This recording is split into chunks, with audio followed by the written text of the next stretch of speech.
don't, but I can.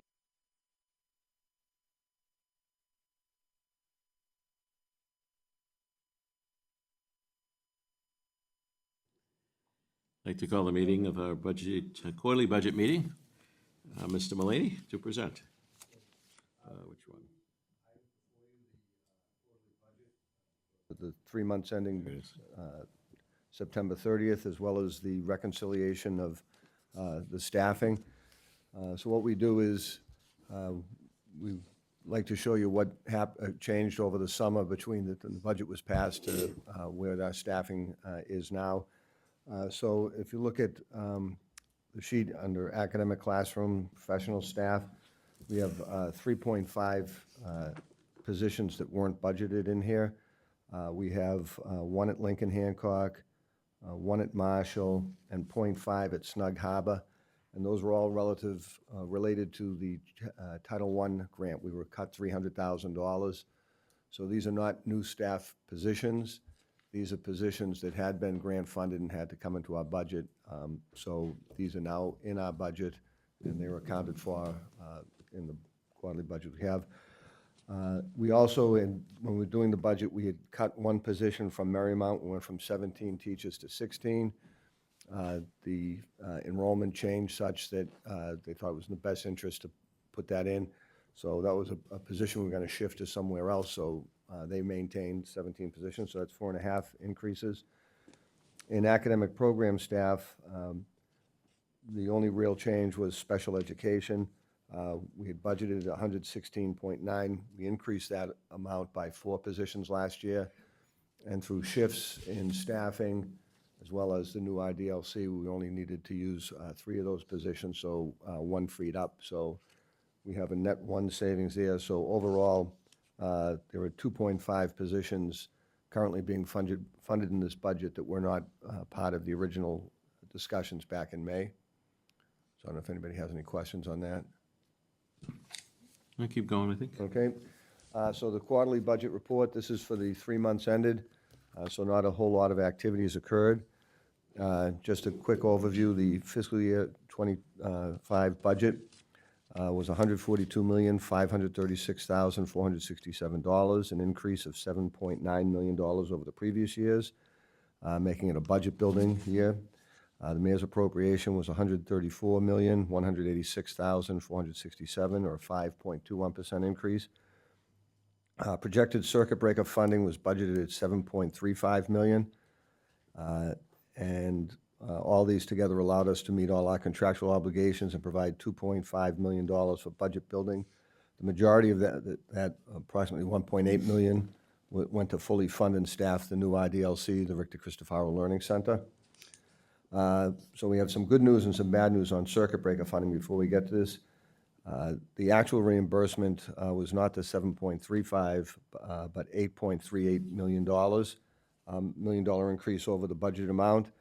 The bad news is, though, that they reduced the anticipated reimbursement for transportation from 75% to 44%. So that wound up costing Quincy about $705,000. So overall, we would have been up about $2 million in funding, and we could really use that for tuitions and transportation, but we'll work with what we have. But so it's good news, we're up $1 million. Bad news, we're not up more. So moving on to the budget amount, looking at the salaries. For academic classroom teachers, as of September 30th, there were 2 payments made to teachers for the school year, which results in approximately 8% of the salary line being expended by September 30th, with a balance needed of approximately 92% for the remaining of the year. As you can see, we have 92.21%. So that's enough to cover the addition that were in here that we mentioned earlier, those 3.5 positions.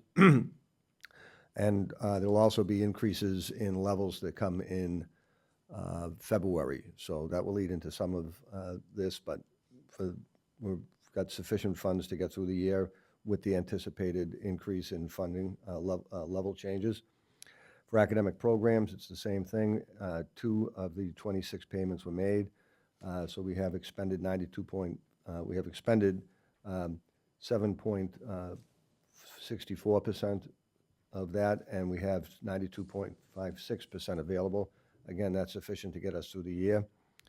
For academic support, the instructional line follows along with the others, so it's 92% is available.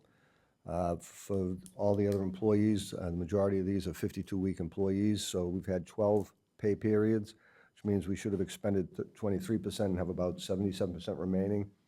So you can see as the clerical, the superintendent, the directors, department heads are all at that level. The principals is similar to the teachers. The majority of them are on a 26 pay period, but the two high school teachers, two high school principals are 52-week employees, so that's why it's a combination of the two. So at 88.99%, we are in good shape. The aides are paid over a 40-week pay period, so we'd like to see about, at this point, about 90% available to us. We've got 92% available, which is good. However, we have done a reconciliation of the aides, and it's much more difficult than the teachers because they're all over the place. And we have more aides in the system, which we typically do, than we had budgeted.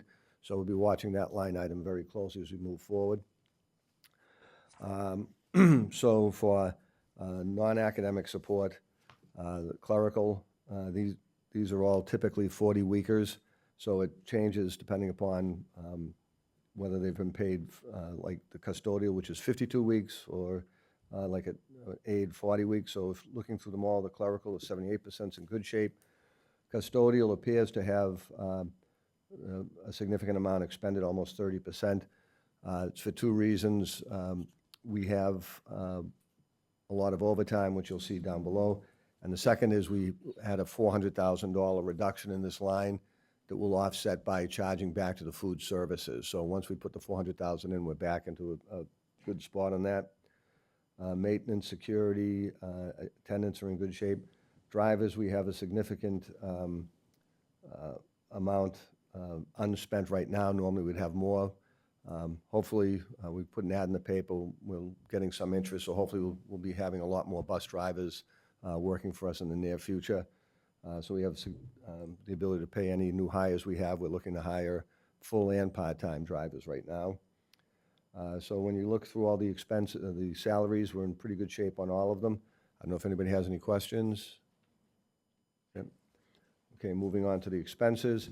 Again, it's really only 1 month into the year as far as the school year goes. So we're certain expenses, the supplies and text, have a larger amount expended because we like to try and get everything in, and there's a balance for moving forward. So we're going through them all, the repairs, the staffing, everything's in good shape. The tuition line, we've got about 80% available to us right now. I'm going to keep a close eye on that. That has not increased in the budget for a number of years. On the plus side, the special ed department with Julie Graham and Dr. Perkins has been working diligently at getting children back to the IDLC and did a great job in keeping children in the system until the IDLC was done. So we're going to keep a close eye on that line. The translation services, we reduced that by $200,000 last year and moved it. It looks like we haven't had any expenditures yet. We were offset. We had ESSA funds available to us through September 30th, and we've been using those funds to pay that right now. So we've fully expended the ESSA funds, and we'll be using that line for the translations going forward. So it's not like we don't need it. It's just we've had other funding available to us. And so as you see, the supplies, 40% expended. The text, we did a lot of purchasing of textbooks and materials between the GLEAM grant and the ESSA grant. So, and we have funds available for new programs going forward. So for the academic expenses, we're in pretty good shape. For the non-academic expenses, the natural gas and electricity, the majority of those expenditures are basically encumbrances because we put up large purchase orders to cover costs going out. So we haven't spent $300,000 on natural gas yet. We've spent a fraction of it, but that's how much has been put up. We're hoping that we have another warm year, so we don't have a lot of heat days. So hopefully we'll have funds available to us to shift around towards the end of the year. Going down the transportation line, we'll definitely be in a deficit on that going forward. We know last year we balanced off a lot of it from savings from the drivers. We're hoping we'll be able to shift a lot of the students that are being transported by vendors, especially the in-city ones. We'll be trying to get them all back on Quincy Public Schools buses and Quincy Public School drivers. That's our goal moving forward. So there will be a deficit in that line, but we're trying to make sure we minimize the amounts that we expended going forward. And the rest of all the other expenditures are pretty much in line. The gasoline, we haven't had any transfers to the city yet, but those will be coming. We make a transfer once a month from the yard when they send us a slip for it. So overall, we're in pretty good shape as far as all these go. We're obviously going to watch certain expenditures, and we just want to, be aware that going forward into the next year, we're going to be looking at certain areas like the text lines. There's a lot more of this, less books. There's more online requirements, and also a lot of, we were discussing before, the Chromebook. So while we won't be looking at replenishing those in this year's budget, there might be something to keep in mind for future discussions. So there we go. Mrs. Perdios. Thank you. Thank you, Mr. Mullaney. Just a couple questions. On the second page here, the academic expenses, I was just wondering, and maybe you said it and I just didn't catch it, the testing line, what is that? What does that refer to? I'm just noticing it's at 37% remaining now. That's one we tend to use up mostly in the beginning. That gets us all the psychological tests that we purchase through, I forget who it is, Mara, yeah. So. Okay, so that stuff's usually up front, so we're expecting to be at 37% at this point? Okay. Oh, yeah, that Okay. one's, All right. those are pretty expensive. And the educational software, is that the line item where Chromebooks would come out of? No, the line that would come out of would be the acquisition of instructional equipment. Okay, I've been hearing that we have students waiting for replacement Chromebooks. Are we at a point where we should be purchasing some more of those Chromebooks to be? Not to my knowledge, as far as I know, we have At the high school level, I've sufficient. heard that there's a little bit of a waiting list to get a replacement Chromebook, so. I haven't heard anything. Okay, so we're good on that, maybe we can, okay. All right, and last one, I just wanted to ask about the athletic supplies under the non-academic expenses. What is that referring to, and are we okay with that? The majority of the athletic supplies come out of the revolving account. So we use the supplies, the amount that's in the budget is basically spent pretty much by football for the year, and then the fall sports. So the winter and spring sports come out of the user fees that the athletes pay. So we tend to spend that all in the first quarter. Okay. Okay, thank you. Mrs. Hubley. Just one question. Our translation services, the phone line that we have with the three-party call that we do, is that a flat rate by student rate, monthly fee kind of a thing, or is that like by year, or how does that, the payment Based on process for that? usage. Minute by minute, Usage, yep. by student? So we're paying for that currently out of the We ESSER had funds? up until September 30th. Now it's coming out of these funds. Okay, so that will, our next That one, will we'll yeah, start seeing that in correct, this yeah, fund? Okay, yep. That's why I wanted to touch on it, just because it looks like we aren't using it. We certainly are using it quite often, yep. okay. Thank you. Mrs. Cahill. To that point, does that mean that, so whatever ESSER funds, so next year we're going to have to add that? We'll see by the end, right? We'll see by the end. I think we're in pretty good shape with this based on the past couple of years. We just figured it was a good way to save some money, and hopefully we'll have some money left over in this line to shift to other areas that might need attention, or to prioritize whatever purchases at the end of the year you might find necessary. Okay, good. Thank you. Thank you, Mr. Mullaney. I'll adjourn the budget quarterly meeting and turn it over to Mr. Cahill. I think we're almost there.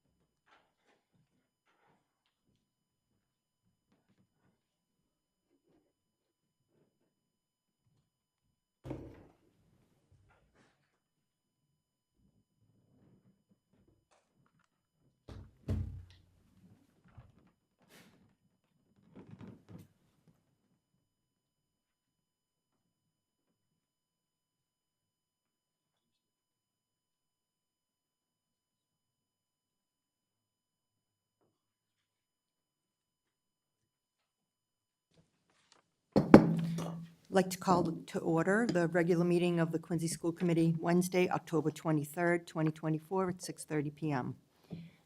Superintendent, call to order. Roll call. Mr. Begoli? Present. Mrs. Cahill? Present. Mr. Gattro? Present. Mrs. Hubley? Present. Mrs. Lebo? Mrs. Perdios? Present. Mayor Koch? Present. And I'd also like to introduce tonight our two student representatives, one from Quincy High School and one from North Quincy High School. The first from Quincy High School is Maradula Suganathan Yamini. Welcome for your first time here, and of course, a familiar face, student representative from North Quincy High School, Amy Tan. If you could just say present, both of you, that would be great. Present. Thank you both. Stand for the Pledge of Allegiance.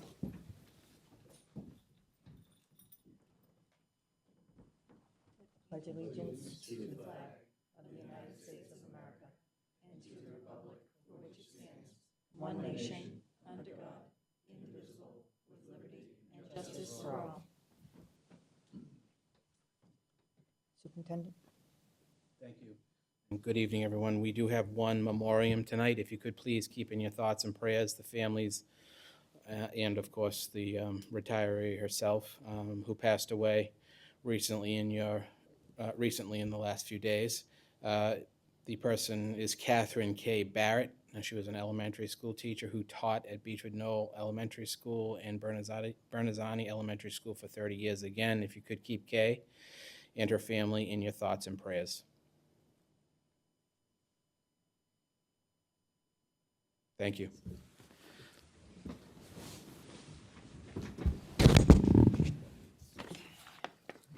At this time, we have a call for open forum, which is an opportunity for community input regarding the Quincy Public Schools. Community in this context is defined as a resident of the city of Quincy, a non-resident parent of a student who attends the Quincy Public Schools, or a non-resident employee of the Quincy Public Schools. After giving his or her name and address, each speaker may make a presentation of no more than 3 minutes to the school committee. An individual may not exchange their time or yield to others.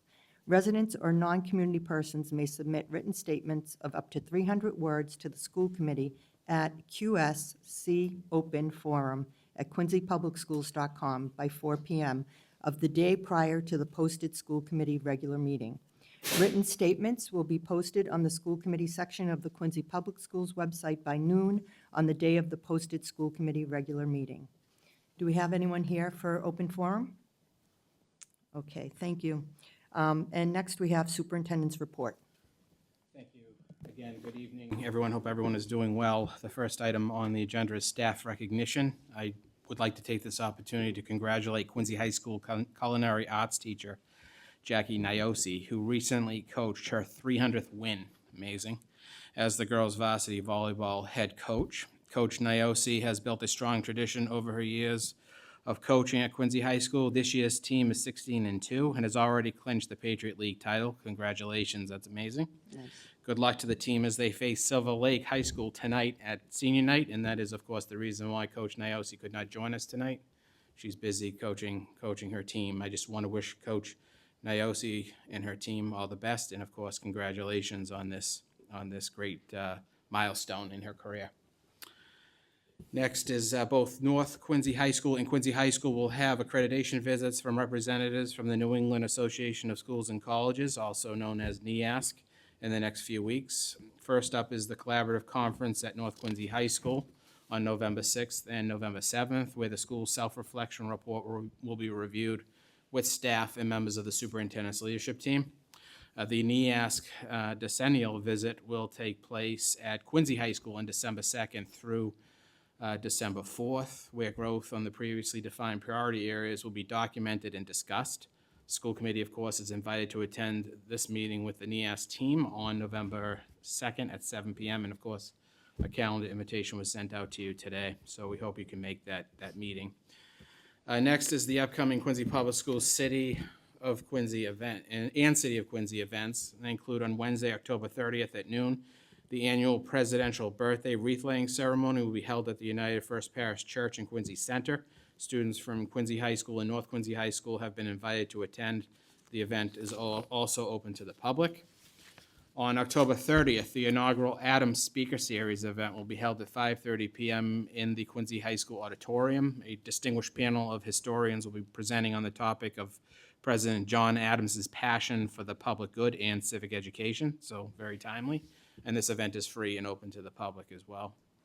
The North Quincy High School Parent Advisory Council is once again hosting the Holiday Shopping Expo on Saturday, November 9th from 10 a.m. to 4 p.m. at North Quincy High School, featuring over 125 vendors, food trucks, raffles, and more. So we hope you can attend and support the North Quincy High Parent Advisory Council. And also, before I get to the next event, I do want to recognize, and it is in your packet tonight, Stop and Shop today gave a donation of $15,000 toward the food insecurity initiatives here in the Quincy Public Schools, and also helped in opening up the food pantry that will be hosted at Point Webster Middle School for all needy students.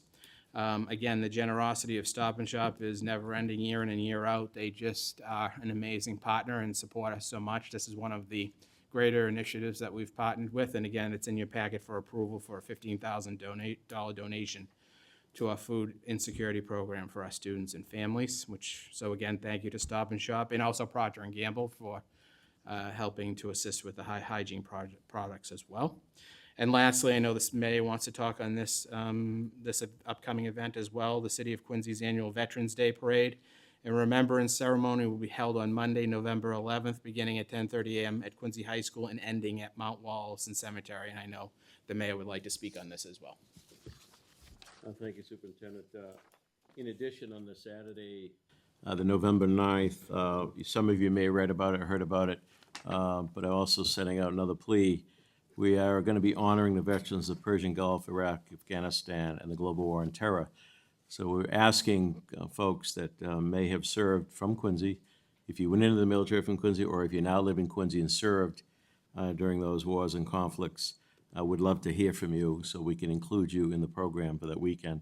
Some people think there's a master list from the federal government of veterans. That's not how it works. Unless you reach out, we don't know where you are. So it's going to be at Mount Wollaston, 10 o'clock Saturday the 9th.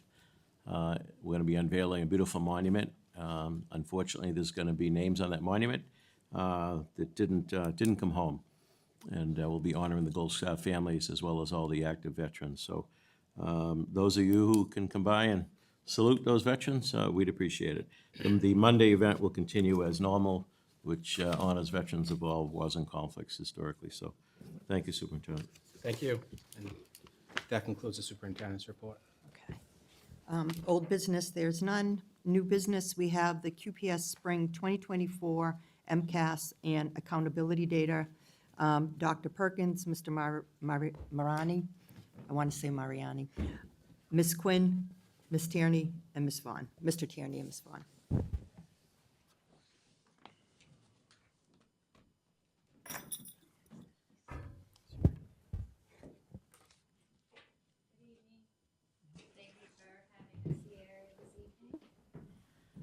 To share with you an update on our MCAS and our accountability data and also our MAP data.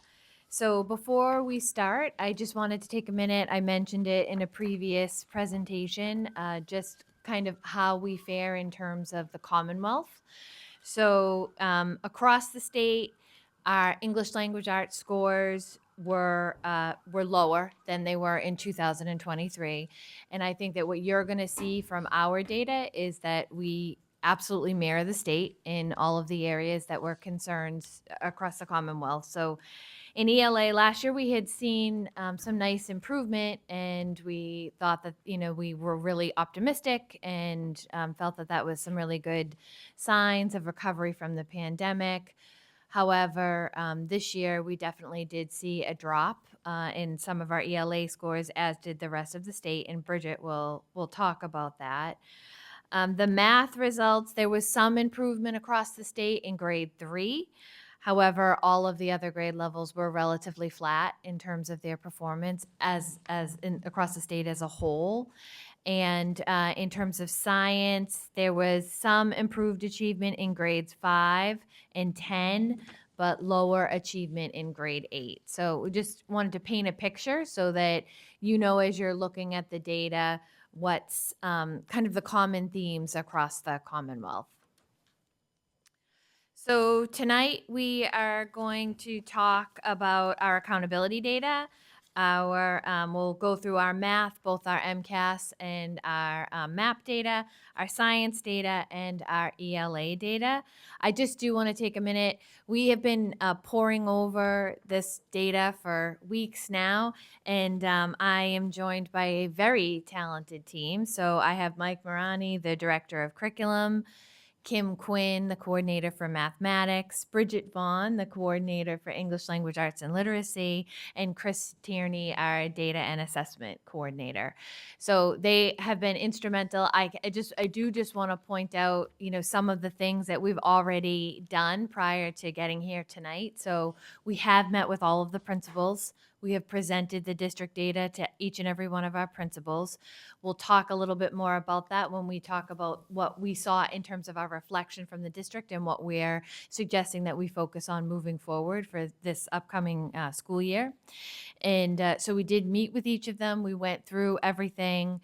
I think we had really successful meetings at all of the different grade levels, and we'll get into some of the things that we covered with them as we move forward. So with that, I will turn it over to Christopher, who will talk about the accountability data.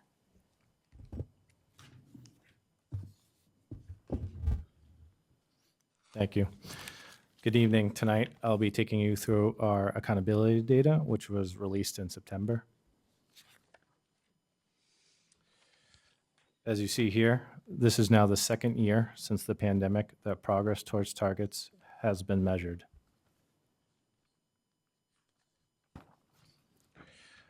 The accountability system is comprised of these 5 indicators, which you see here: achievement, student growth, high school completion, English language proficiency, and chronic absenteeism. DESE awards 0 to 4 points for each of these indicators, which represent progress toward each target. Please note that in some cases, groups have been awarded points even if they do not meet the standards I just mentioned.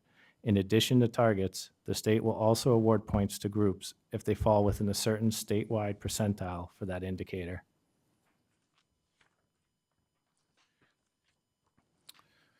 Student growth points are awarded differently from target achievement points. The goal or target set by the state for all districts, schools, and student groups is to achieve or exceed an SGP of 50. Please note that SGPs are not calculated for science.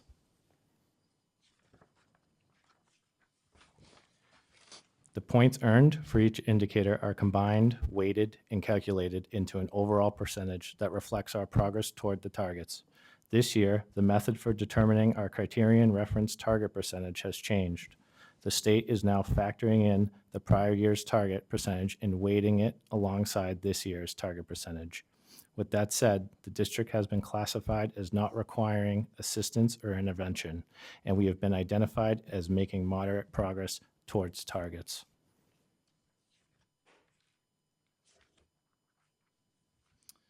So first up, we have the high school 4-year graduation rate. Unfortunately, we saw a slight overall decline of 0.8 percentage points, but we did see improvement in 5 out of 9 subgroups. And just as a reminder, this data is lagged by 1 year, which is why 2023 is the most recent year shown.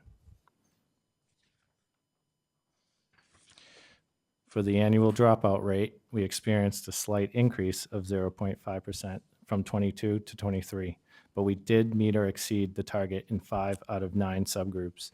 Again, please note that the result for the annual dropout rate is lagged by 1 year.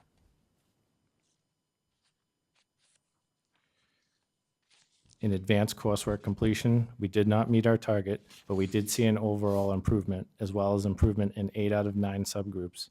Some of the courses that contribute to this figure besides advanced coursework include Project Lead the Way, dual enrollment for post-secondary credit, Chapter 74 approved vocational/technical secondary cooperative education programs, articulation agreement courses, and other DESE-selected rigorous courses.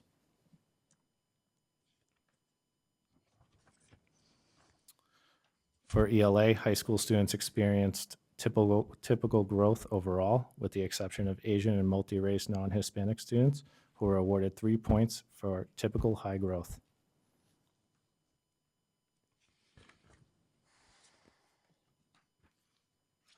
In high school math growth, students overall experienced typical high growth, including 4 out of 9 subgroups.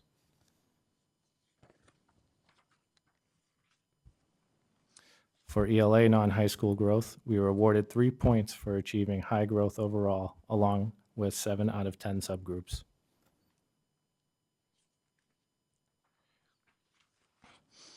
In non-high school math, we observed typical low growth for all students and subgroups, with the exception of English learners and Asian students who had high growth.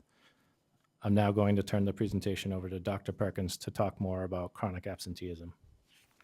So the school committee had asked us to take this on as a district and a superintendent's goal, and we are very pleased with our results from the work that we did last year. I have to say that the principals worked unbelievably hard on getting their chronic absenteeism numbers back down.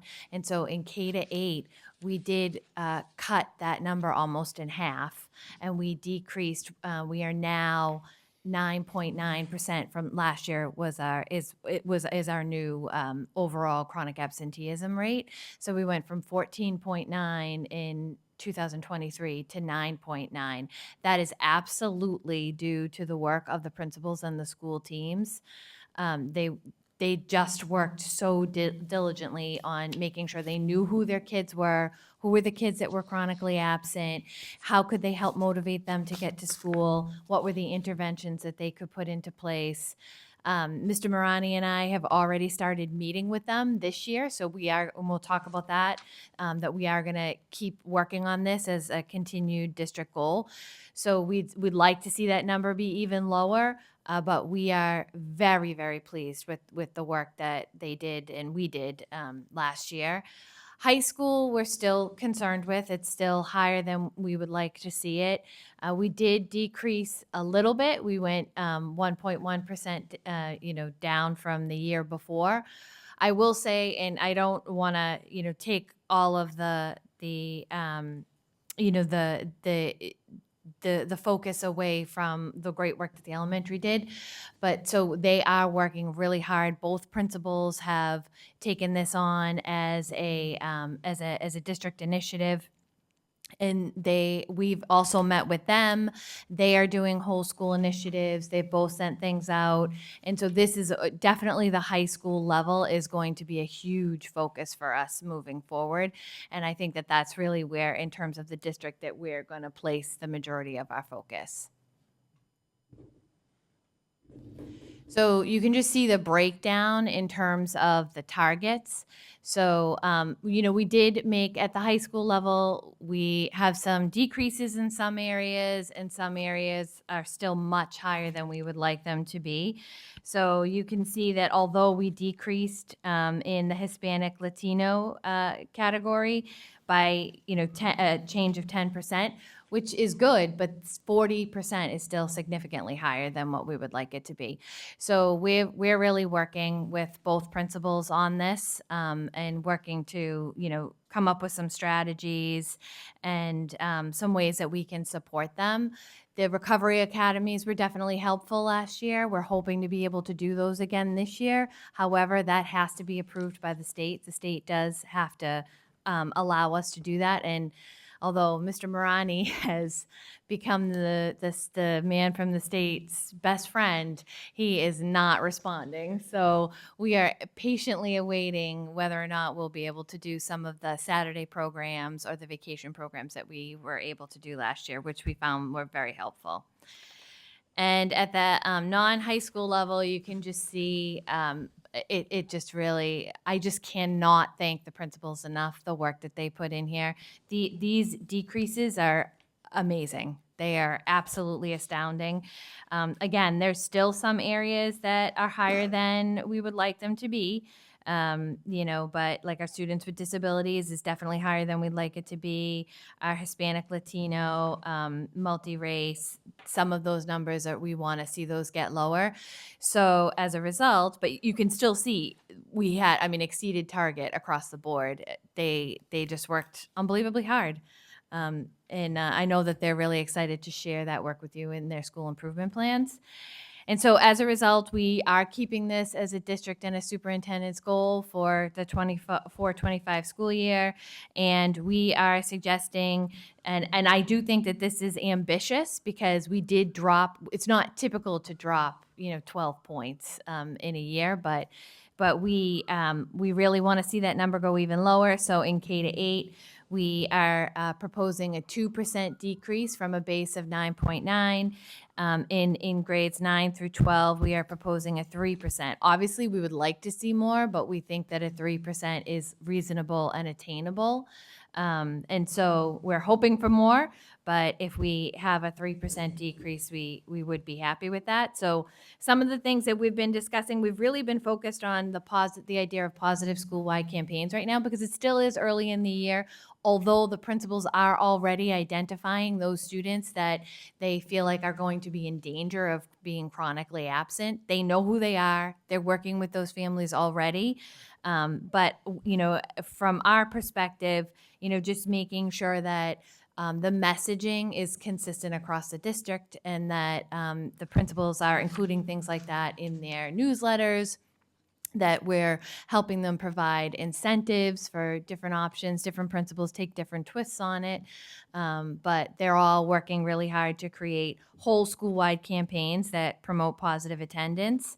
And I just mentioned that they are already identifying students that they have concerns about, and we will be helping support them throughout the school year in terms of targeting interventions for students that are at higher risk.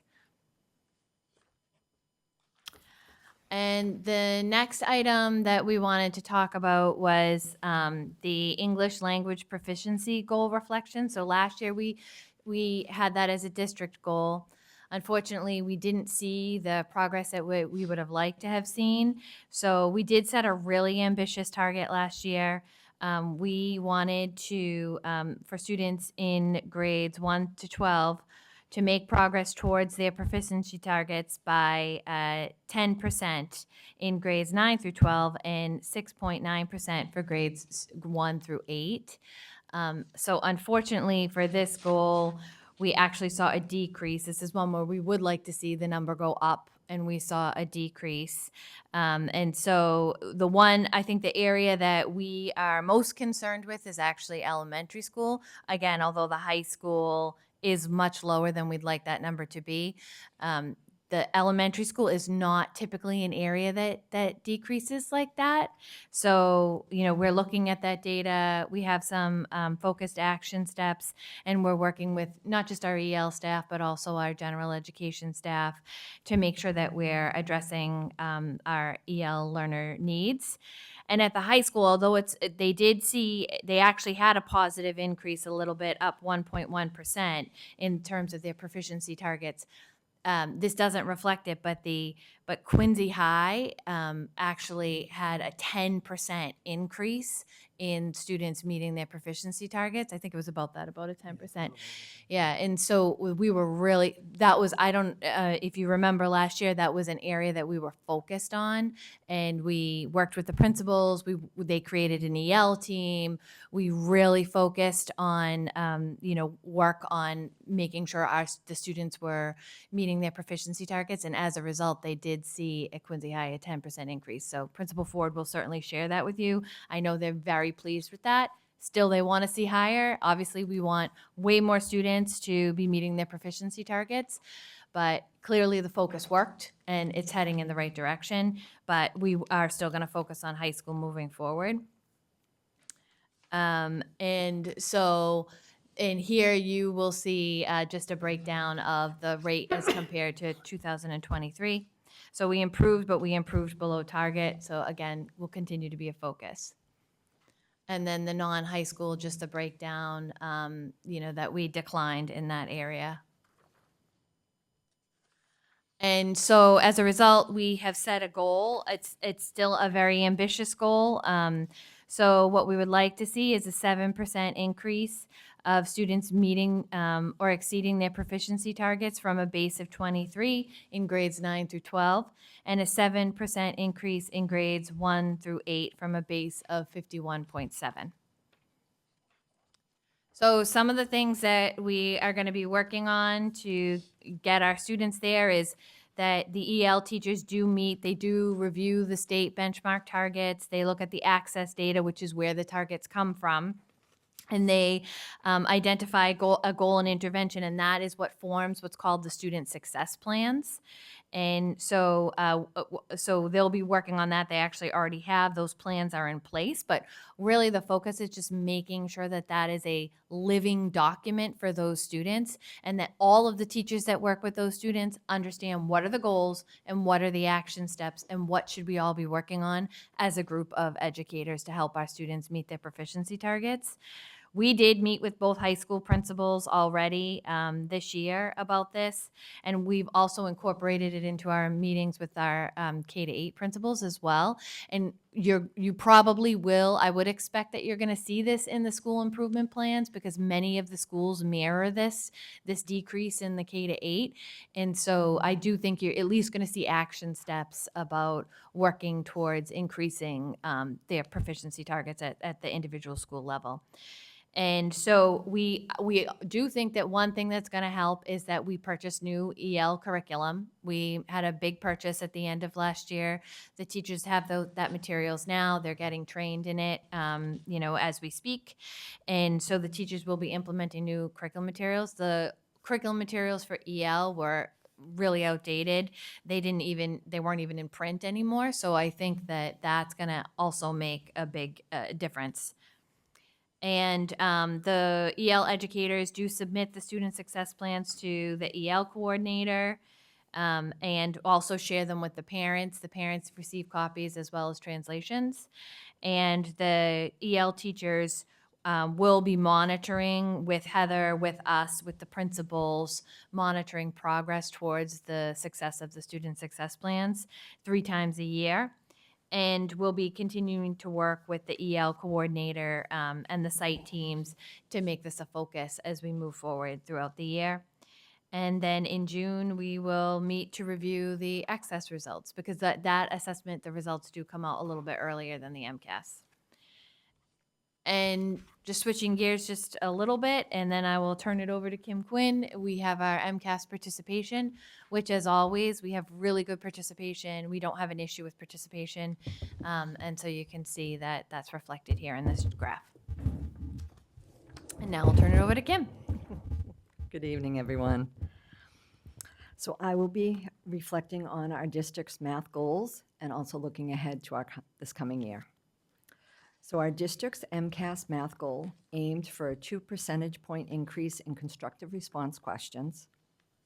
The data shows that we met this goal in 7th grade and exceeded it in 4th grade, but we did not achieve it in the other grades.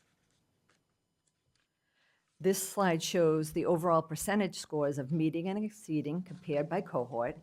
We can see that we had significant increase in grade 4, followed by decreases in all the other grades, with 5th grade being our biggest concern.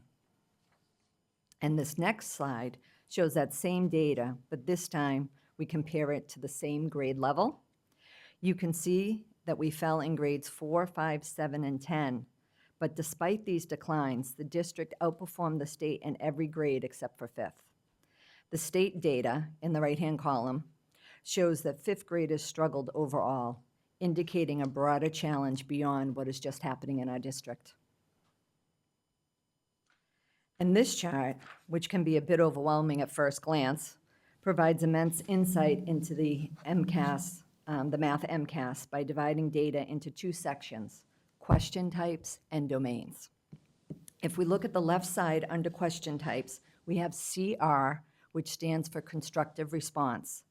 These multi-part questions require students to not only provide an answer, but also explain their reasoning. This type of question assesses deeper understanding and the ability to connect concepts. Short answer questions ask for a direct answer without requiring students to show their work or provide an explanation, focusing more on recall and basic comprehension.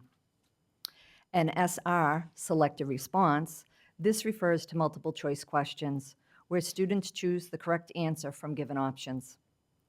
So this structure helped me analyze how different questions impact student performance across various domains. I found that generally, the lowest percentage of points earned on a particular question type aligns between individual schools and the district. For instance, in grades 3 and 7 in every school, constructive response questions consistently receive the lowest scores compared to short answer and selective response questions. I also confirmed that the distribution of points for question types has remained stable over the years. There are always 4 constructive response questions, worth 3 points each in grade 3, while grades 4 and 8 are worth 4 points for a total of 16 points. If you look at the right side of the slide of this chart, you will see this section marked domains. Domains are broad categories that group the related math standards together. The standards are the specific learning goals within each domain, and each domain contains a number of standards. You can see that each grade level has 5 domains. Grades 3 and 5 share the same domains, as do 6 and 7. In grade 8, ratios and proportions are replaced by functions, but the geometry domain remains constant. And in grades 3 to 5, geometry accounts for the smallest number of points, with only about 5 points or questions each year, where other domains can account for 14 to 16 points. Notably, grades 3 and 4 have only seen a constructive response question in geometry once in the past 8 years. That's an important trend for teachers to be aware of. A closer look at this domain in relation to the percent of possible points reveals that geometry gains prominence in middle school.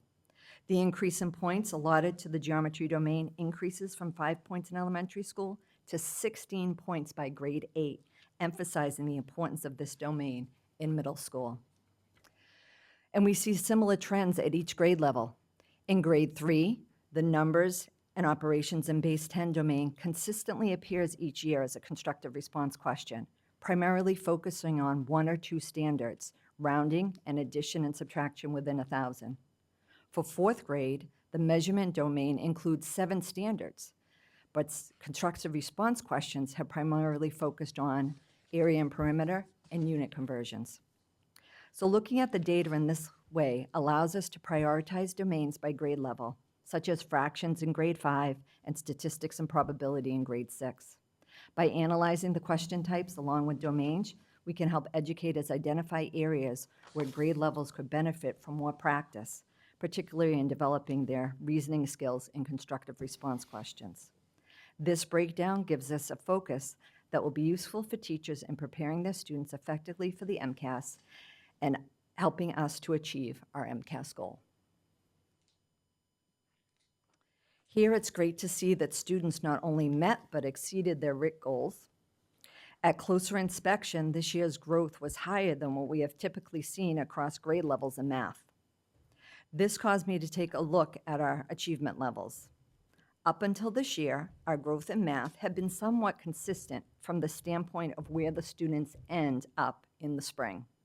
For example, grade 6 has hovered around 223. This past year, it rose to 227.6. This significant increase in growth for grades 6 to 8 is particularly encouraging as achievement scores are getting closer to our pre-COVID levels. However, we remain cautiously optimistic, recognizing that this one-year improvement does not indicate a long-term pattern, especially since similar gains weren't reflected in the MCAS results yet. Nonetheless, we want to acknowledge the hard work of both our students and our teachers. As mentioned earlier, we will maintain the same MCAS goal as last year, aiming for a 2 percentage point increase in achievement on constructive response questions.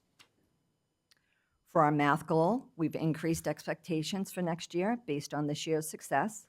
We want to continue to see high growth in our students as they move closer to pre-COVID levels of achievement. And as we take a look at our action steps, Molly Vokey is returning to the district and has already started working with Snug Harbor teachers, focusing on lesson planning and co-teaching. This collaboration will enhance teaching practices by implementing strategies from building thinking classrooms, which encourage student engagement and critical thinking.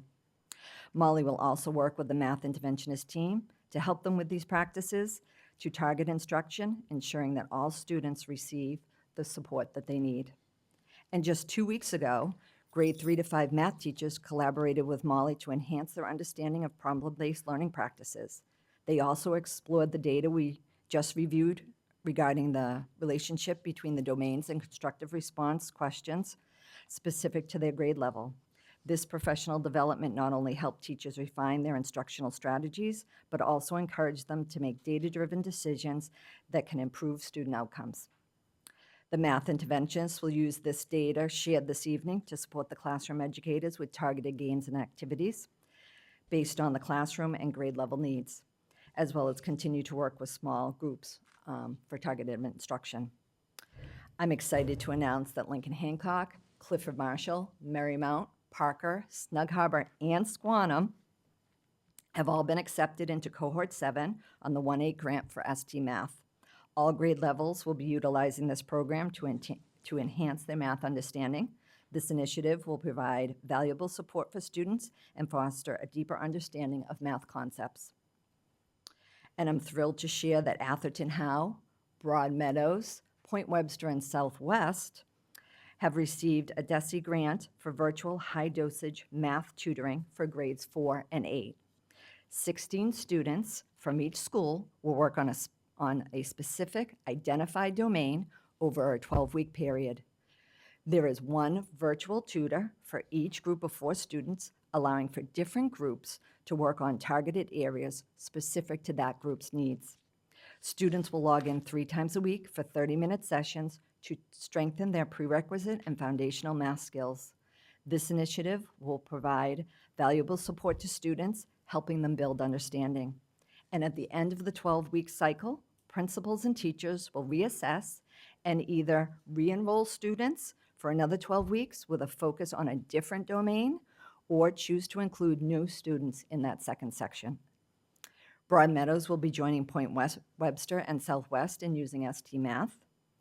And a middle school curriculum evaluation team has been established to evaluate and recommend a new high-quality math resource for middle schools. We actually just met today.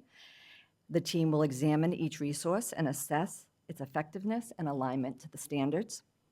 After the evaluation, the team will make a recommendation to the superintendent for implementation next year. And Molly Vokey is continuing her work with Southwest teachers, focusing on using formative assessments to guide instruction. She will also collaborate with all middle school math teachers during the system-wide afternoon in February, helping us achieve our district goal of improving constructive response problems while also continuing the work started last year with building thinking classroom practices. Molly will also be a part of our Professional Learning Day, providing an opportunity for other teachers in the system to learn from her expertise. And I'll now pass the presentation over to Mr. Mullaney. Thank you, Ms. Quinn. Good evening, everybody. So though we didn't have a specific goal tied to the science, technology, and engineering plan last year, I do want to take some time this evening to talk to you a little bit about the action steps that we still took last year and the outcome of those action steps and what we plan to do moving forward, and also take a look at the data. And just a reminder that for grades 5 and 8, for the science MCAS, students did take an expanded pilot. So that data only included, that we'll look at today, only included their session 1 results. Session 2 was the pilot and therefore wasn't brought into this data. So unfortunately, as Dr. Perkins mentioned, we mirrored the state in the sense that we did not move in the direction that we wanted. We saw negative changes at all 3 grade levels. However, I do want to point out, if you look at each grade level, we do exceed the state. So even though, yes, the impact in terms of the change in the scores mirrored the state, we're still exceeding the state average across all 3 assessed grades. So that's just important to acknowledge as we look at kind of the shift in this different assessment.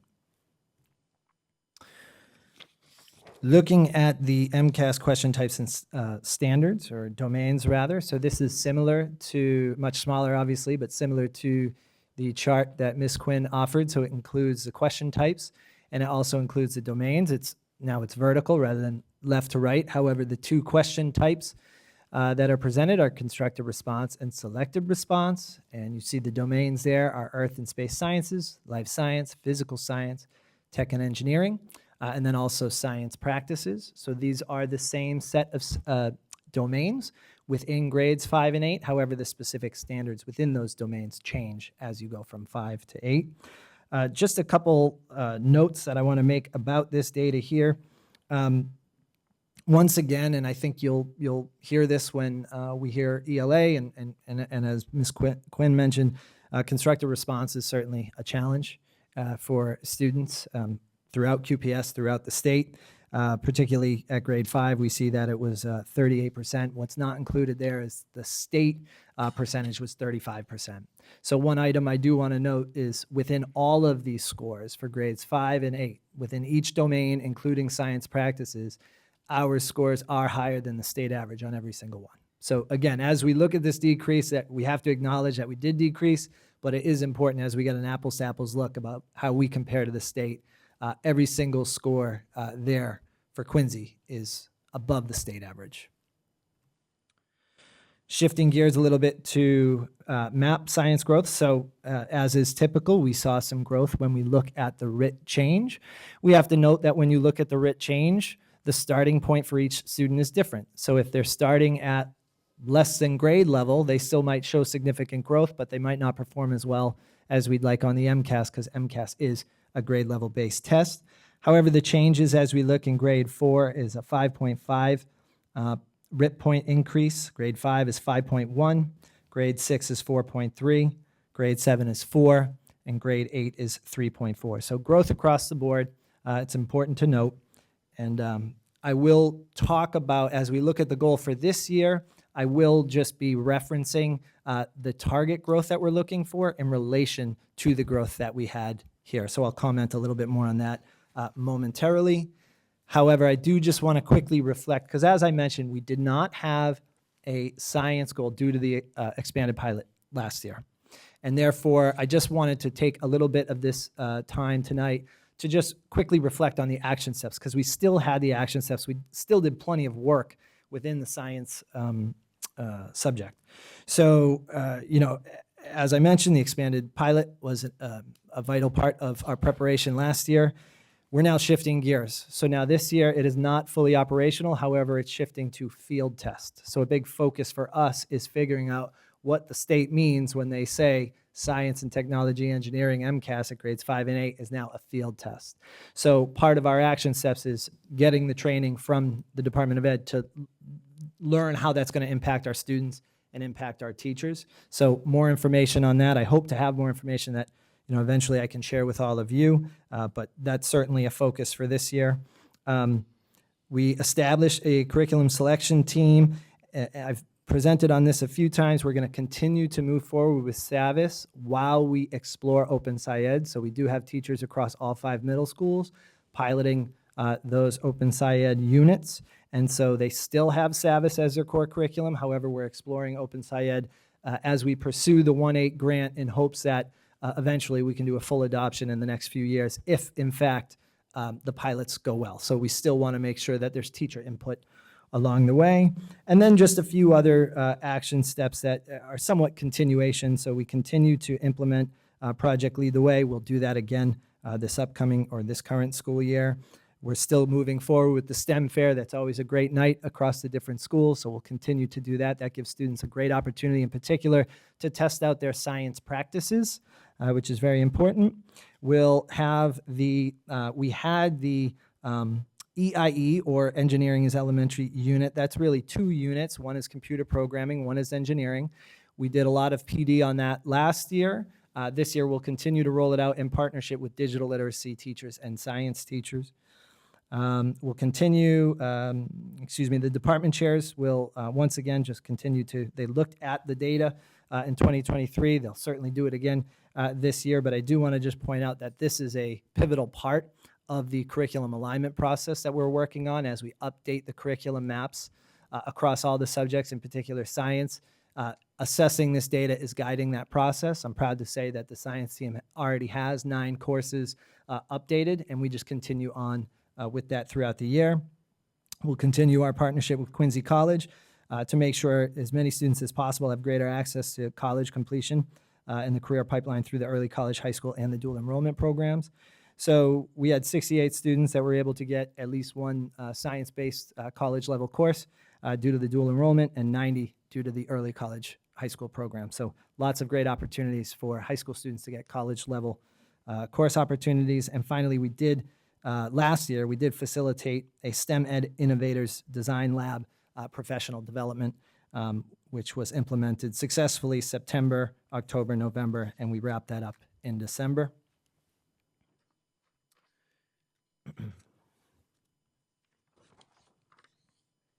So now when we look at our goals for this current school year, so in grades 4 through 8, as I mentioned, we're shifting from the expanded pilot to the field test. And therefore, I would say it's probably premature to create an MCAS metric-based goal at the science level for grades 5 and grade 8. So we're going to focus on MAP once again. I had mentioned that the growth in the previous MAP slide that I had shared drove these targets. So if you notice, as we look at the targeted growth, grade 4, we're looking for 6 points. And as we move down to grade 8, and I will comment on grade 8 in a moment, but you'll see those numbers, 6 for grade 4, 6 point for grade 5, 5 for both 6 and 7, and then 3 for grade 8. Those are calculated because they exceed the growth that we had last year. So the goal is to look at the growth we made last year and expand upon said growth. The only thing I want to point out is, as we mentioned in a previous presentation, due to the increased testing for grade 8 students, we will not be facilitating a grade 8 MAP test in the spring. So their final MAP testing in grade 8 will be winter, and that's why you see the change in the target growth, because for that grade, we'll be looking at fall to winter, whereas the other grades we're looking fall to spring. At the 10th grade level, it made sense to still focus on MCAS because as of now, the biology test is not being impacted by this field test or the pilot that we had, so that test is staying consistent. So because we decreased 3.4%, we're just looking to get ourselves back to where we were and then some. So we're looking for a 4% point increase in the total percentage of students that either meet or exceed expectations in MCAS results. And I, again, just want to point out, even with our decrease, we still outperform the state average. And I'll go through these very briefly because I commented on them in the reflection action steps, but I just a couple more details as far as what we're doing this year. As I mentioned, we have to do a lot of research about what this field test is going to look like, how it's going to impact our students. We do have some idea in terms of what the questions look like, but in terms of whether or not it influences both sessions or one session, or if it's hybrid, throughout, we don't know that yet. We hope to learn that and communicate that as quickly as possible.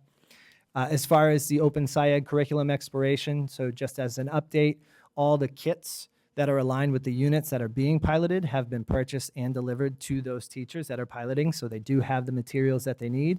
Some teachers have already begun implementing their pilot. It just depends on where in their scope and sequence the standards fall. So some haven't yet, but it's only because they're just not there yet in terms of their standards-based pacing. We'll certainly incorporate professional development with Open SciEd in this exploration. So in this set of action steps, I highlighted professional day of learning, but we'll also include that in the upcoming system-wide days as well for middle school. And let's see, step 3, we will utilize the local level classroom performance assessment tasks. This is very important because this is where the assessments are headed. And so it will give our students opportunities to practice these types of questions within the classroom. So all of these types of questions have been shared out with teachers, but we'll continue to explore these and figure out how to best utilize these as samples to give our students practice on these tests. As I mentioned before, department chairs will continue to analyze data, this time based on 2024, adjust instruction accordingly, and also make sure that our curriculum mapping is up to date and relevant based on how we're performing. And finally, just a continuation. We will continue to work with Quincy College, just keep trying to drive those enrollment numbers up. We will implement Project Lead the Way. Once again, that's a tremendous success. A lot of engagement in that within that content level. And finally, the STEM Fair will once again continue on. So with that, I will hand it over to Ms. Vaughn for ELA. Thank you, Mr. Mullaney. Good evening, everyone. I'm grateful for the opportunity to be here and share our English language arts data and goals with all of you, so thank you for having me.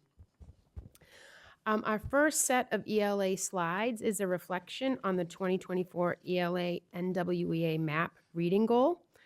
Our goal was to increase RIT points from fall to spring as indicated. 12 points for grade 2, 10 for grade 3, 5 for grade 4, and 3 for grades 5 to 8. And before I share the results of this, I'd like to point out that because of our growth in 2023, I decided to raise the goal to better reflect our ambitions and drive for improvement. We increased the RIT growth goal in grade 2 from 10 points to 12 and doubled that RIT growth goal in grades 3 from 5 points to 10 points. We kept the growth goals the same in other grades and strive to achieve these this past year in 2024. So this bar graph shows fall in blue and spring in red for each grade level. As you can see, we had growth in all grade levels in reading. In grade 2, the goal was 12 points. We exceeded that by 3 points. The goal for grade 3 was 10. The actual was 11.8, so we exceeded that goal also by 1.8. We continue this trend in grade 4. We exceeded the goal by 2.9 points. In grade 5, we exceeded it by 0.9. In grade 6, by 2.1. In grade 7, by 1.7. And we just missed it in grade 8. We missed it by 0.2 of a point there. In addition, I also, it doesn't show in this graph, but I compared 2023 spring to spring 2024. And our growth numbers did increase in grades 2, 3, 4, 6, and 7. This is especially important because we had not met our goal in grades 6 and 7 last year, and that is fortunately no longer the case. So before we reflect on our 2024 ELA MCAS goal, we've included our MCAS cohort data here on slide 49. You'll notice that there was a 7.6 percentage point drop in students meeting or exceeding expectations from grade 3 to grade 4. There was also an 8.5 percentage point drop in students meeting or exceeding expectations from grade 4 to grade 5. And therefore, as Dr. Perkins mentioned, our ELA concerns lie in the current grades 5 and 6 students. Alternatively, we saw great increases in our cohort data from grades 5 to 6 with a 6.4 percentage point increase, and grades 7 to 8 with a 5.1 percentage point increase. So these are our current 7th graders and 9th graders. The purpose of this chart is twofold. First, it lists our MCAS achievement by grade level and compares the percentage of students meeting or exceeding expectations in 2023 to those that did the same in 2024. The difference is listed in the 4th column there, and I color-coded that. Second, the chart shows how the state did for each grade level and compares our 2024 data to the state's 2024 data. And you can see that difference in the last column. When comparing us against ourselves, it's obvious that we have work to do in ELA in grades 4, 5, and 7, which I will share with you soon in our goals and action steps for this school year. When comparing Quincy to the state, however, we are at the same level for grades 4 and 5 and remain well above the state in the remaining grades 3, 6, 7, 8, and 10. So in reflecting on our second ELA goal from 2023-24, we're very pleased with our progress. This goal, which was designed based on results from the 2022-23 data, focused on writing, more specifically, the writing domain reporting category. We wanted to show evidence of achievement as measured by a 2% increase in percent possible points. I'm happy to share that we did show an increase in all grade levels in the writing domain. While we didn't meet the goal in grades 4 to 8, we still showed an increase of 1 percentage point. And we far exceeded our goal in grades 6 and 7 with increases of 8% in grade 6 and 7% in grade 7, and doubled our goal in grades 3 and 5 with increases of 4% in grade 3 and 5% in grade 5. This is really great news, and as we continue to move forward in improving student outcomes for all of our students in writing. So before we move into goals for this school year, it's important to analyze how we performed in all areas of ELA. And this chart, which you've seen before with math, lists the percentage of possible points for both the question types and the domains for ELA.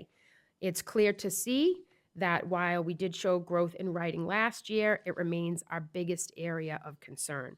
The percentages in the last column are higher than the previous year, but this is where we want to see continued growth, perhaps over the next several years. This concern in writing is reflected in the first few columns, where the question type is asking students to write, namely the CR, or constructed response, in essay. We do far better, as you can see with all the green there, in the SR, or selected response question types, where the cognitive load for students is far less. The SR questions are multiple choice, and therefore it's easier for students to choose from a list of answers that is given to them. Evidence-based and text-based writing remains the most difficult thing we ask students to do. On the ELA MCAS, students are asked to read and comprehend several rigorous complex texts, analyze them, compare them, draw inferences from them, and then craft text-based narrative and explanatory writings that are cohesive and articulate. So writing is such an important skill across all content areas, and we want to continue to support them in this endeavor. So now I'd like to present our ELA goals for 24-25, which are also the superintendent's learning goals. Our first goal, connected to reading, will be measured by RIT points again in our NWEA MAP growth reading assessment. Our second goal connects to MCAS writing. But for this year, we again aim to show evidence of increases in percentage points in the writing domain. We'd like to increase by 2 percentage points in grades 3 and 4, which is the same as last year. But this year, we want to increase the percentage points in grades 5 through 8 by 4.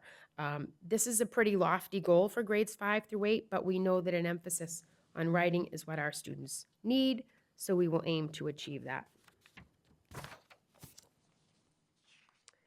Our 2024-25 ELA action steps connect directly to our ELA goals. We'll continue to follow all DESE early literacy screening guidelines and share screening results with families. I'll be sharing more on that with you soon, along with positive outcomes from early literacy data in the literacy program improvement plan, so stay tuned for that. We'll transition into phase 3 of our new ELA K-5 core curriculum, Amplify Core Knowledge Language Arts, or CKLA, with teachers internalizing the program and maximizing its impact on student learning. We've created a district writing team that meets once a week, and we recently created and shared a presentation for all staff entitled The QPS Guidance for Writing Instruction. And we just shared that out today, actually. We will offer parent academies for families and caregivers to support their child's literacy development. The first is December 10th with a presentation from myself and a woman named Victoria Mulkern from the National Council on Improving Literacy. We'll continue to use standardized writing assessments in all grades. And we've also partnered with the Reading League, the Writing Revolution, Commonwealth Learning, and others to offer high-quality professional development in all areas of literacy. In fact, we have 21 sessions connected to English language arts at our upcoming November 5th Professional Day of Learning. And we're excited to share that we're able to sponsor several of our middle school ELA and reading teachers and administrators in attending the National Council of Teachers of English Convention, Heart, Hope, Humanity 2024, which is held over 4 days at the Boston Convention Center in the Seaport. And with that, I would like to turn it over to Dr. Perkins for next steps. Thank you. We know this was a lot of information. We've spent weeks and weeks and weeks with it, as have our principals. So we just wanted to just quickly highlight the next steps. So assessment day for our elementary schools, assessment day was today. So they met with their staff today and reviewed the data, similar to what we just did with you tonight. We'll be having department meetings, vertical team meetings, grade level meetings. We have our integrated learning team meetings, which, Bridget will talk about in her program improvement plan as well, our student support meetings, and we have a very exciting day, as you know, coming up for professional development on November 5th.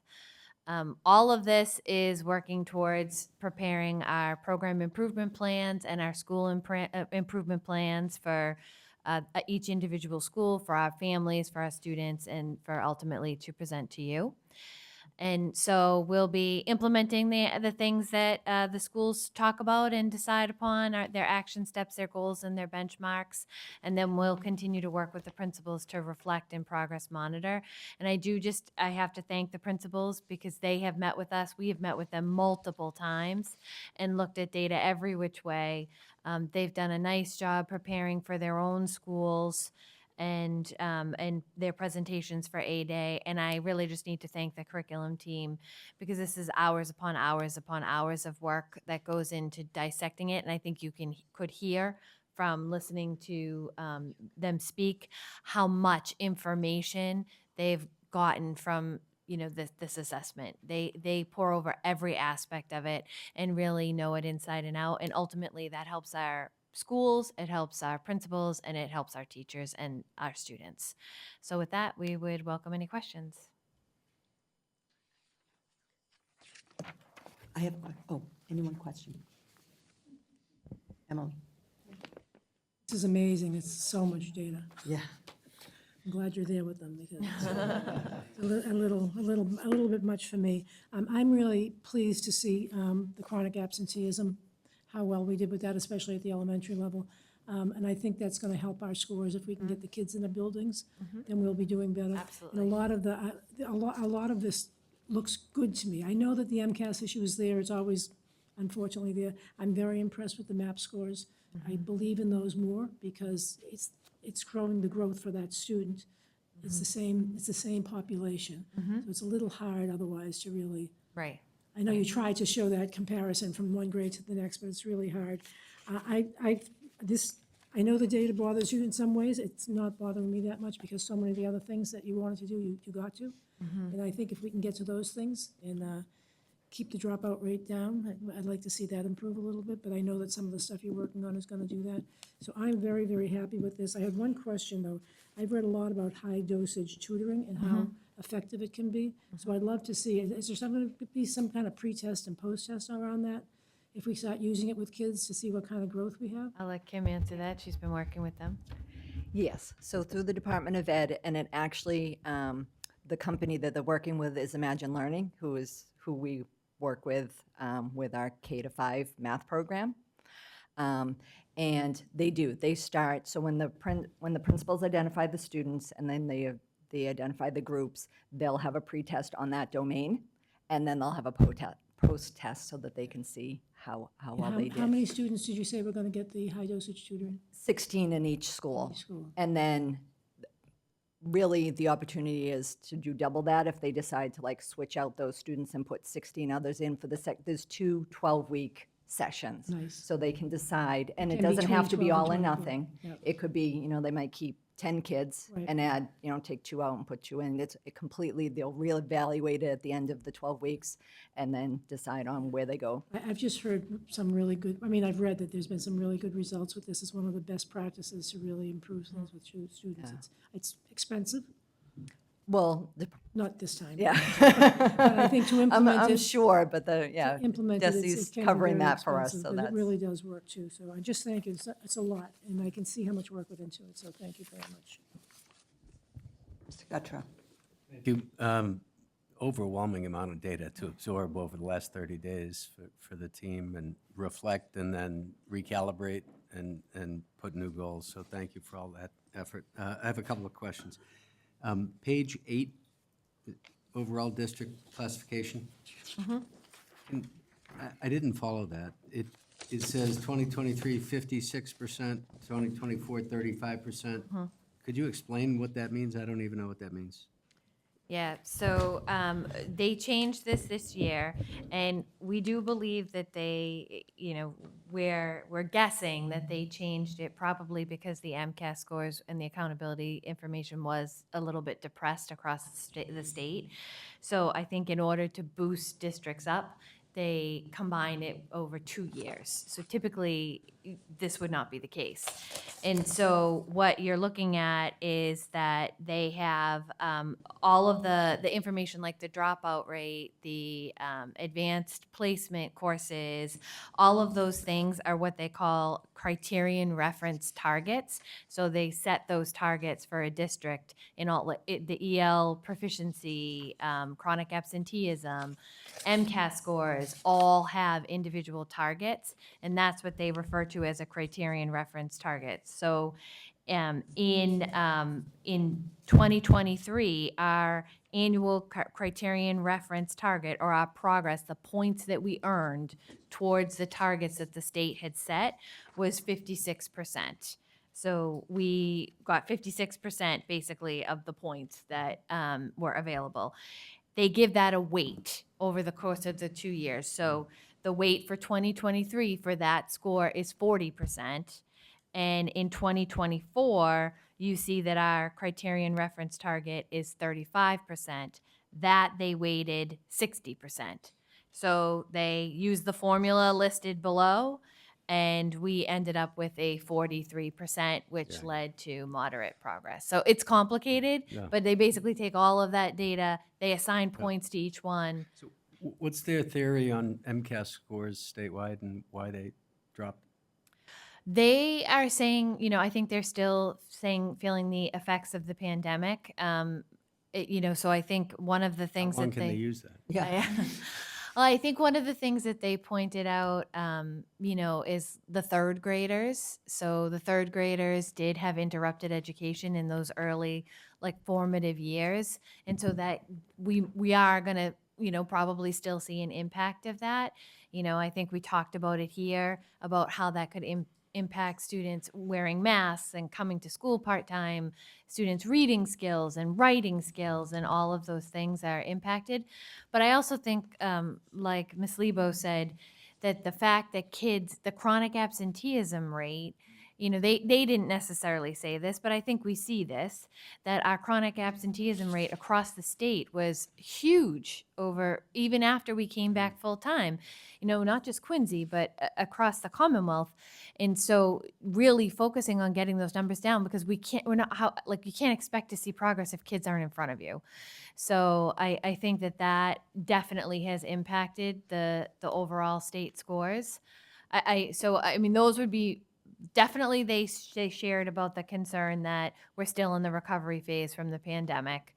I think we absolutely see that the chronic absenteeism piece has played a part too. Let me ask a question about chronic absenteeism. Congratulations in below high school. Those were great numbers. So for the high school, you said Quincy High School reduced 10%. That was in the EL proficiency. Oh, just in that category? Yeah, just in that category, yeah. Okay. They did go down. Quincy High did decrease, maybe 2% or something, I think, around there. They did decrease in chronic absenteeism.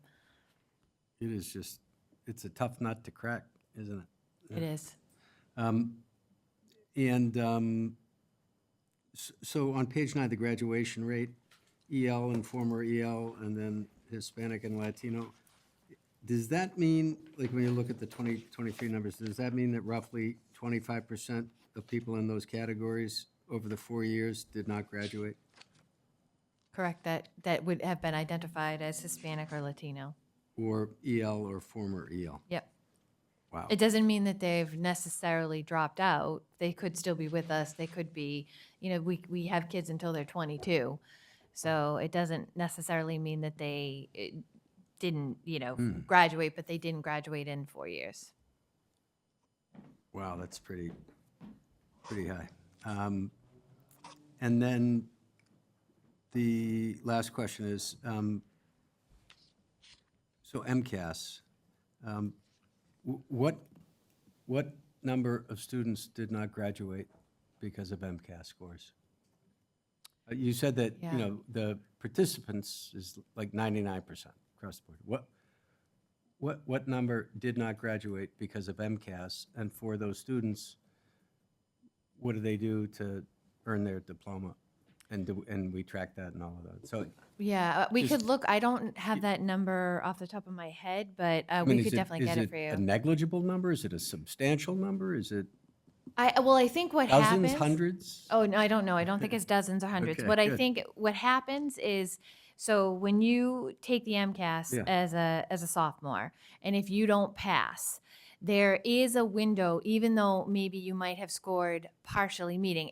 And granted, I should like qualify that by saying the state has increased this number this year. The number is actually higher. So if you reach a number in the partially meeting category, say it's, I don't know it off the top of my head, but say it's 480 or 485, a scale score of 485. Technically, you're considered to have passed, and you have to do what's called an educational proficiency plan. And so basically what that means is that the student, they have to put together a plan that they're going to take these classes. So say it's math, they're going to take, X classes. And so therefore, that's what's going to get them to meet the requirements for graduation. So we do have many students who go on we call it an EPP, and they have an EPP and they take their coursework. They have to pass, say the senior year math classes or the junior year math classes. They have to pass those classes. And then if they pass those classes, then they've met the requirements to graduate, even though they didn't score meeting. And so that a lot of students fall into that bucket. And the other thing that happens is that we retake and retake and retake. So we retake that test as many times as we need in order to get that student to that number, which will at least get them an educational proficiency plan. So those are kind of the things that happen. So even though we might have a bunch of students in 10th grade, maybe, that didn't pass, in the end, which is why our dropout rate is a whole lot lower, is because we work really hard to figure out a way, even if that student needs a 5th year of school or whatever the case may be, we get them there in the end. We try very hard to get them there. Yeah, I mean, obviously with the ballot question, Yeah. there's a lot of strong feelings on both sides. Yep. And I was just trying to understand, how many in the city of Quincy actually don't walk at graduation because of the MCAS? Yeah, and I would have to look that up. It's not a huge amount. It really isn't. And I would say that it's not necessarily, it could be that they didn't pass their math class. It could be, like, there's other factors Yeah. too, So not exclusively MCAS. It's not exclusively MCAS. So we can definitely research that for you, and we can get you Curious that question. number. So Yeah. are you saying there's no case where just MCAS failure halted? I wouldn't say there's no case. There's definitely not no case, but it's a small number. It's like a handful of kids. It really is not big. All right, thank you. Yeah. Mrs. Perdios. Thank you. Yes, thank you for all the work you've done, looking at this data, front, back, sideways, diagonally, all of this. And although I don't fully understand all the graphs and all of the ways you've looked at it, it's comforting to know that you guys are speaking with it with such, comfort level. It makes me comfortable that your understanding of what it all means and the implications, and that you have steps going forward. That said, I'm sad. Last year we saw a really good, some steps toward a good path, and feels kind of like we took a step back. But as you said, state as well. But it still makes me sad that thinking we're coming out of COVID a little stronger maybe than we were. So we do definitely have work to do. And what makes me sad the most is that though we met the goals on some of the subgroups that did not meet are the ones that always don't meet. Our lowest performing, our EL group, our special ed kids, and just, the work we have to do for that group, that it feels those effects the most. So just kind of a reflection on the scores as a whole, which I'm sure you guys share as well. And Doug asking about the state reasoning for the decrease. I'm more concerned about the discrepancy between the MAP scores and the MCAS scores on every one of these, right? So ELA, math, and science. And I understand, I'm not sure which one of you said it, but one said, even though there was an increase in MAP, that doesn't necessarily mean they hit the state standards, what they're expecting you to do. But we are seeing increases in MCAS that have gone backward. So I'm not sure if it's that, but I just don't understand why we're seeing like slides on the MCAS, but we're still seeing growth on the MAP. Do you have any idea as to what that's because of? I do, because it really is two totally separate assessments.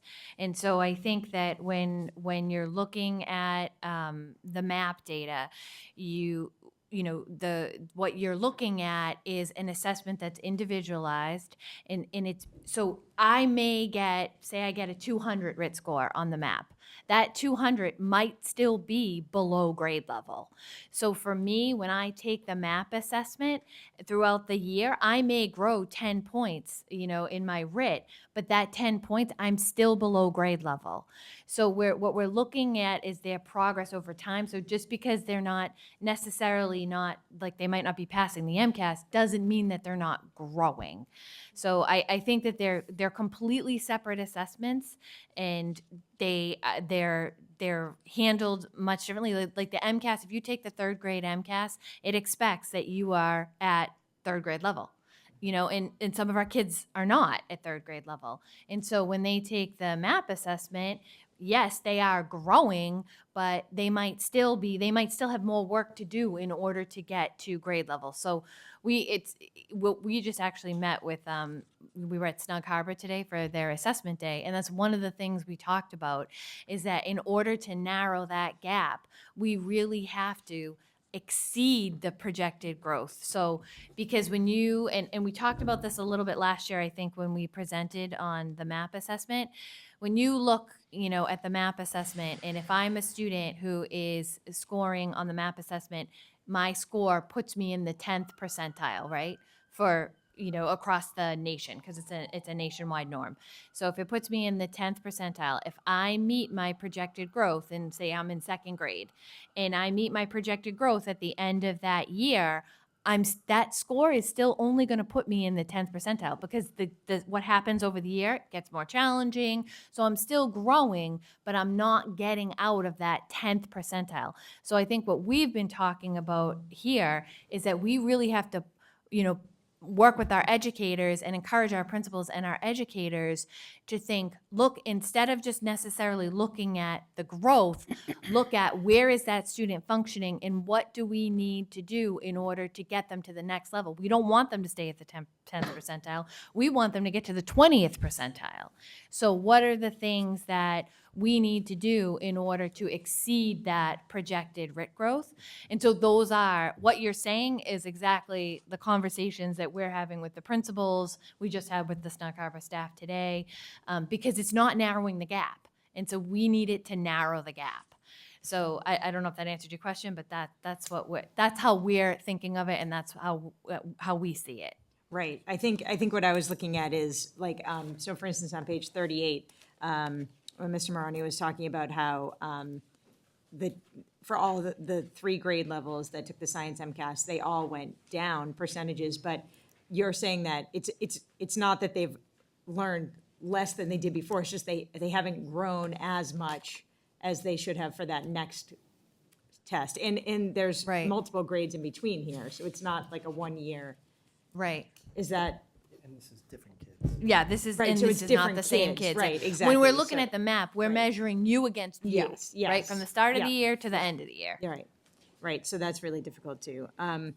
So yeah, that's really frustrating, for sure, but thank you for that answer. And then, do we ever get the results of that, the science pilot that wasn't included in these scores? Do we ever get that data, or is that kept by the state? So I believe we will be able to get that. It's just obviously not applied towards the accountability. But I do believe going into Edwin Analytics, now that we have this data. I believe that we'll be receiving that soon if it's not already been dropped in the Dropbox. So I believe we should be able to look at that and reflect on how we did on the pilot, which could potentially guide how we prepare for the field test. And was that, if I'm not, if I'm remembering correctly, I think Ms. Cuniff came and explained, did she explain how it's, they were like a scenario? Is that? Yeah, so- storyline Right, questioning, the story, yeah. and it seemed like it was, I think when we heard it, we were commenting how complicated that sounded. So it would be interesting to see whether those kids are able to kind of handle that level, Right. knowing that how we did on just the base level science MCAS. Right, That would be interesting to know. So when you get them, we'd love to hear it. absolutely. Okay, thank you, appreciate it. Thank you. Good. I have one question. So we get these MCAS scores at the beginning of the school year, or when do you get them? We get preliminary scores at the end of the summer, and then they become official, maybe the end of September. So you get them at the end of the summer, and then you're working on strategies and how to address, where to go forward with the curriculum. How do you have enough time to put together a new plan to meet some of the challenges this year? Like, does that happen? Or is it more something that, kind of pushes us forward to the next? Yeah, it does. I do think because we have a pretty good idea, like I think if you ask any one of the curriculum team members, we do have a pretty good idea of like they're kind of historic, our areas of need. So for instance, writing has been an issue for a few years. That hasn't changed. Constructed response has been an issue for a few years. That really hasn't changed. So we do, and we definitely know, where our areas that we need to intervene on or that we're concerned about. We saw, obviously, about chronic absenteeism, but the proficiency, the target, the EL proficiency targets, we saw that as a kind of a percolating issue last year. And so we had already started working on that. We were really concerned about that at the high school level last year, and especially because I think, as Mr. Gutrow said, we have kids who are not meeting their proficiency targets at the high school level, are they graduating? Are they, completing, are they also hitting us and showing up in the 4-year graduation cohort or in the dropout rate? It all ties together. And so, so we already were focused on that. And then, at that, what we didn't, I think, we did not expect elementary, the K-8 in EL has always actually been a strength for us. So that was new. And so that's something we're definitely looking at, and we're definitely, digging into. But again, as I said, I think the new curriculum will help. Like some of these things we already had in place, and we're hoping that it will help. So we do see it. You kind of can see it coming, and so we're able to, we try not to just do one-shot wonders. We try to do things that we're going to be consistent and we're going to carry over for years. And we, like ST Math, we started ST Math last year because math was a concern. But, we're not going to just say like, okay, well, our math scores didn't go up, so we're done ST Math. Like, no, because it really hasn't had even a chance to be effective yet. So we try to, stick with it and see and really kind of be thoughtful about new things that we introduce and how we change and how we use the data. And I think that's the question, right? Like, you have to put new things in place and give it time to make a difference. And if you're getting information at the end of the summer, and what you're doing now and how you're trying to address some of these issues are going to take some time to really have an effect.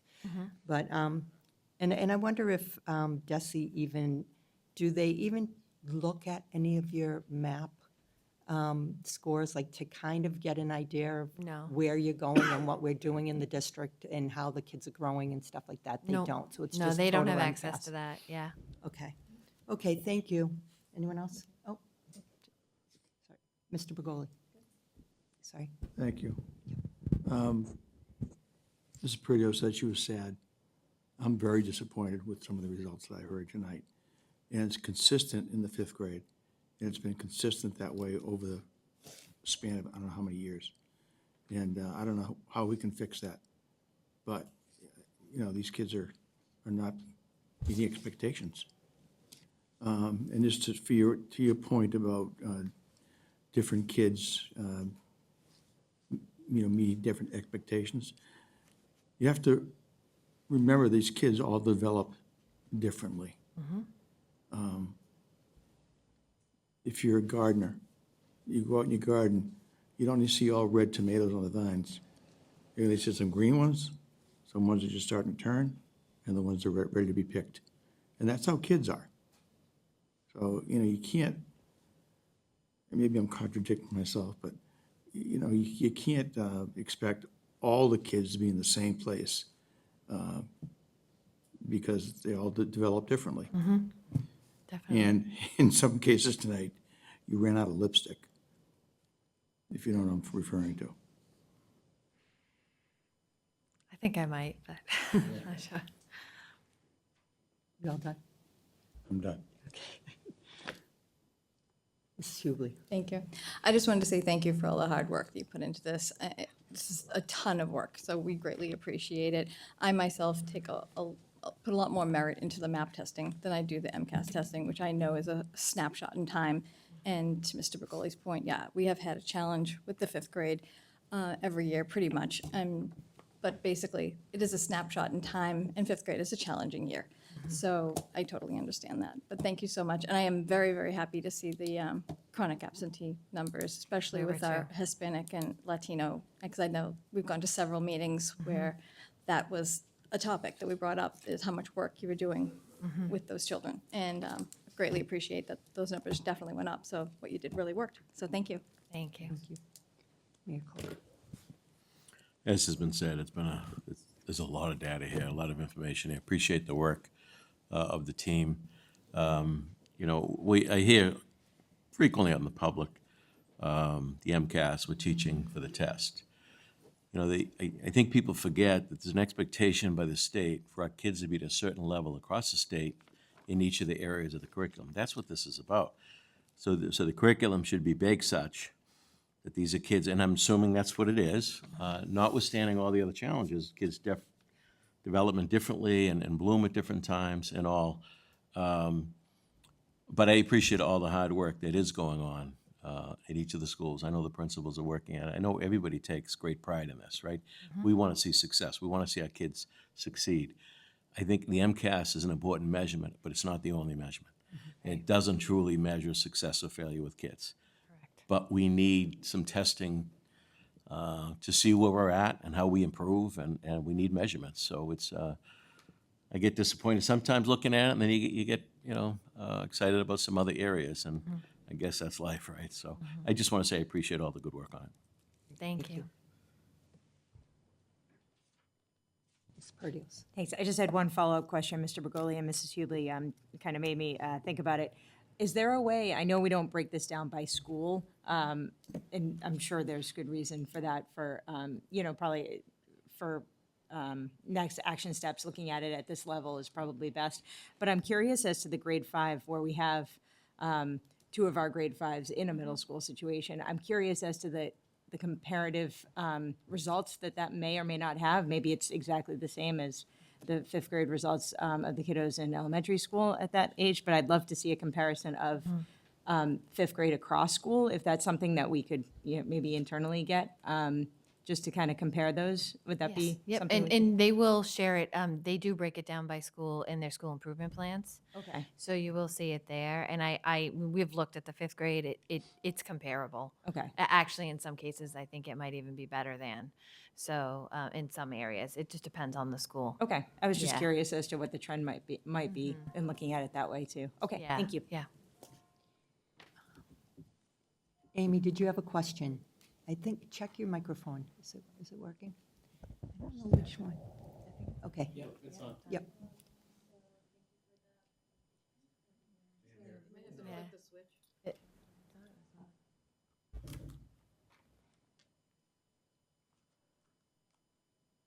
Seems like.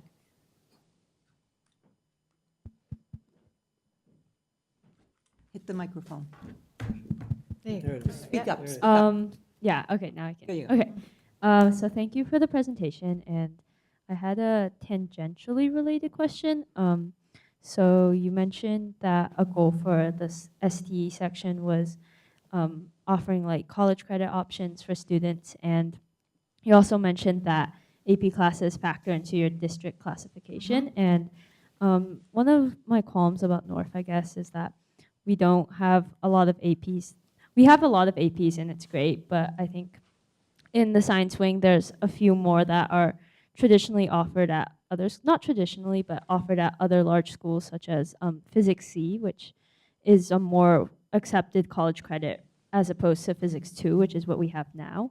And I know it's a work in progress, as I've heard. And also, I don't know if it's ST, but macro and micro econ. And I know this is probably not like at the focus or core of like accountability data, but just a thought to consider is expanding our offerings of AP classes, which could help your district classification as you offer more, and also help people earn more college credits that are going to be useful for them. And then another option is we only offer AP classes to juniors and seniors right now, which really limits how many AP classes you can take and limits how many credits you can get. So I was wondering if those science AP credits could be offered to sophomores who've demonstrated like a high level of achievement in their advanced bio classes. We can work with the look at that and work with the department heads. We appreciate that feedback, definitely. Do you have anything to say? Hi, again, thank you so much for the presentation. I learned a lot for my first SAT meet. I have a suggestion. I don't know how effective it would be, but at Quincy High, I'm the president of National Honor Society, and we have a program where students outside of NHS can tutor others, or can request for tutoring for themselves if they're struggling in a topic.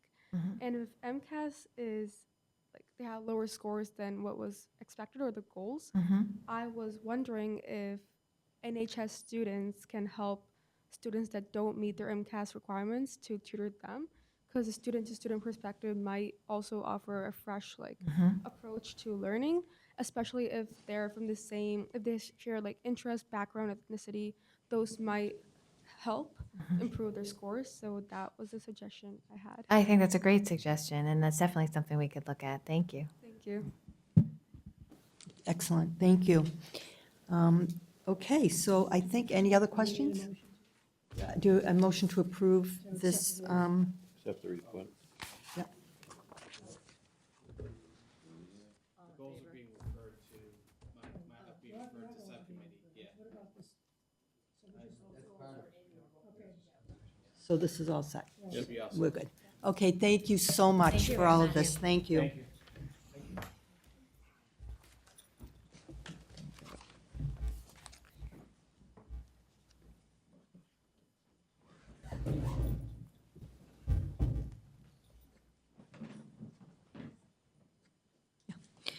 So next on the agenda, we have the superintendent's goals for 2024, 2025, his draft. Superintendent. Thank you. Yep. Before you are the proposed superintendent's goals. We are proposing, giving them to you tonight for referral to a deeper dive in teaching and learning if that is what the committee wishes. But the goals are there for your review and any feedback that you may have in the teaching and learning subcommittee. Okay. Mrs. Lebo. So Superintendent, can we send you some possible revisions here? or Certainly, something to look that at? would be helpful if you would, and then we can have a greater discussion at teaching and learning. Ms. Perdios. Could I just request that that subcommittee meeting, when those are being discussed, be a meeting of the whole? Thank you. Next on the agenda, we have the appointment of delegate for the MASC convention, Mrs. Hubley. Thank you. I'll be attending the Massachusetts Association of School Committees convention on November 6th, and we need a vote to make myself be the voting delegate for our school committee. So moved. Roll call vote? Mr. Begoli? Yes. Mrs. Cahill? Yes. Mr. Guttrow? Yes. Mrs. Hubley? Yes. Mrs. Lebo? Yes. Mrs. Perdios? Yes. Can I just say thank you to Mrs. for doing that. It's a lot of work. I thank her a lot. It's a long day. It's a long day. It's a long day. Okay, so next we have the MASC convention resolutions. And Mrs. Hubley. Thank you. Yeah, we'll get lunch too. So before you, you have the resolutions that we'll be voting on at the convention. There are 9 of them. I'm going to ask if Mr. Mullaney is here for the last ones to come up, because I'd like him to give his input on the last, I believe it's like the last 4. So as I said, before you, you have the whereases. I'm not going to read the whereases. I'm just going to read the therefore, because the whereases just tell you how they came to their decisions. So the first resolution is development of an alternative to the high-stakes MCAS test, which is therefore be it resolved that MCAS, that the MASC urges Massachusetts to develop an alternative to high-stakes MCAS tests. You will notice in a lot of these there is passive language. So they're not instructing, they're not creating it themselves. They are urging the legislature to create, or Massachusetts to develop. And that's the language you'll see in a lot of these. So this one is basically just urging. So any conversation? Therefore, before that, therefore, where it says they urges Massachusetts to enact a moratorium on MCAS testing effective immediately. MCAS testing or some sort of testing is a federal law. So we're going to test kids whether this question passes the ballot or not. We're going to be testing kids just as much, and our schools are going to be evaluated on it just as much. So, it's just, the reality is it's a federal law, so I find it difficult to support this. I don't know why, but somebody convince me. Nobody, I don't think, is anyone on the opposite view of Mrs. Lebo? No.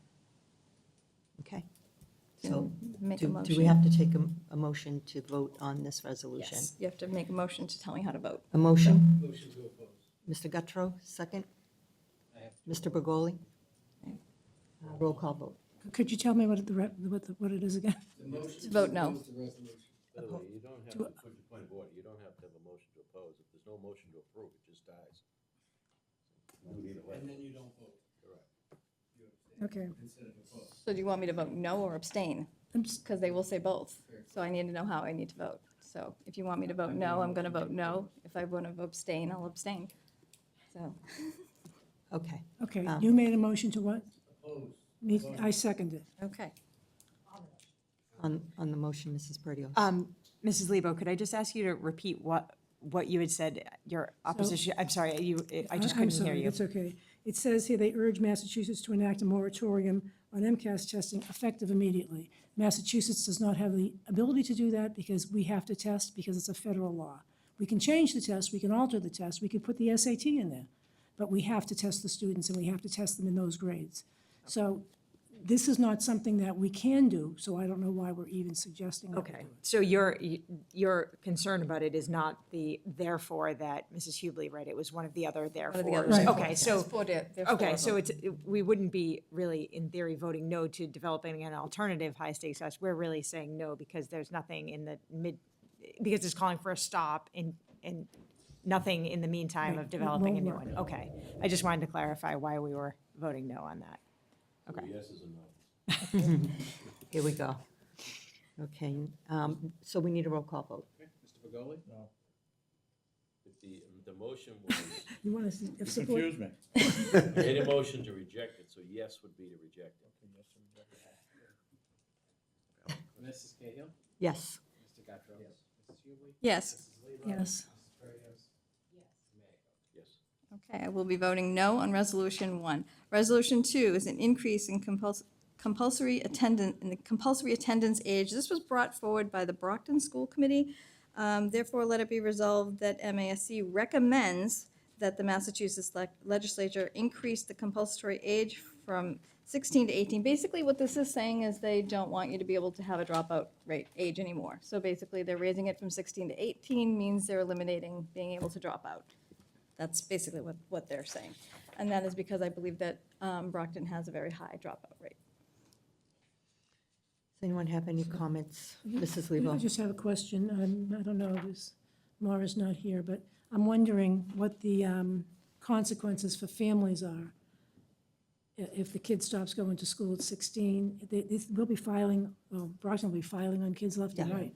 I just don't know what the unintended, Unfortunately, couldn't make it today, but it would definitely increase the in-court litigation failure to send the child in need of services. It will certainly send court activity through the roof, and we don't know, without more data and study, what other unintended consequences would be with regard to imposing something like this that's been in place for years. I'd like to support it because I think it's a good idea, but I just keep thinking about those kids who don't come anyway, and then we're gonna be filing on them, and For us, obviously in Quincy, we take the approach of putting initiatives in place to make kids want to come to school, as opposed to putting in punitive Yeah. measures that would punish kids for not coming to school. Our approach is to make the curriculum interesting, to make our extracurricular activities interesting, to make the school experience so interesting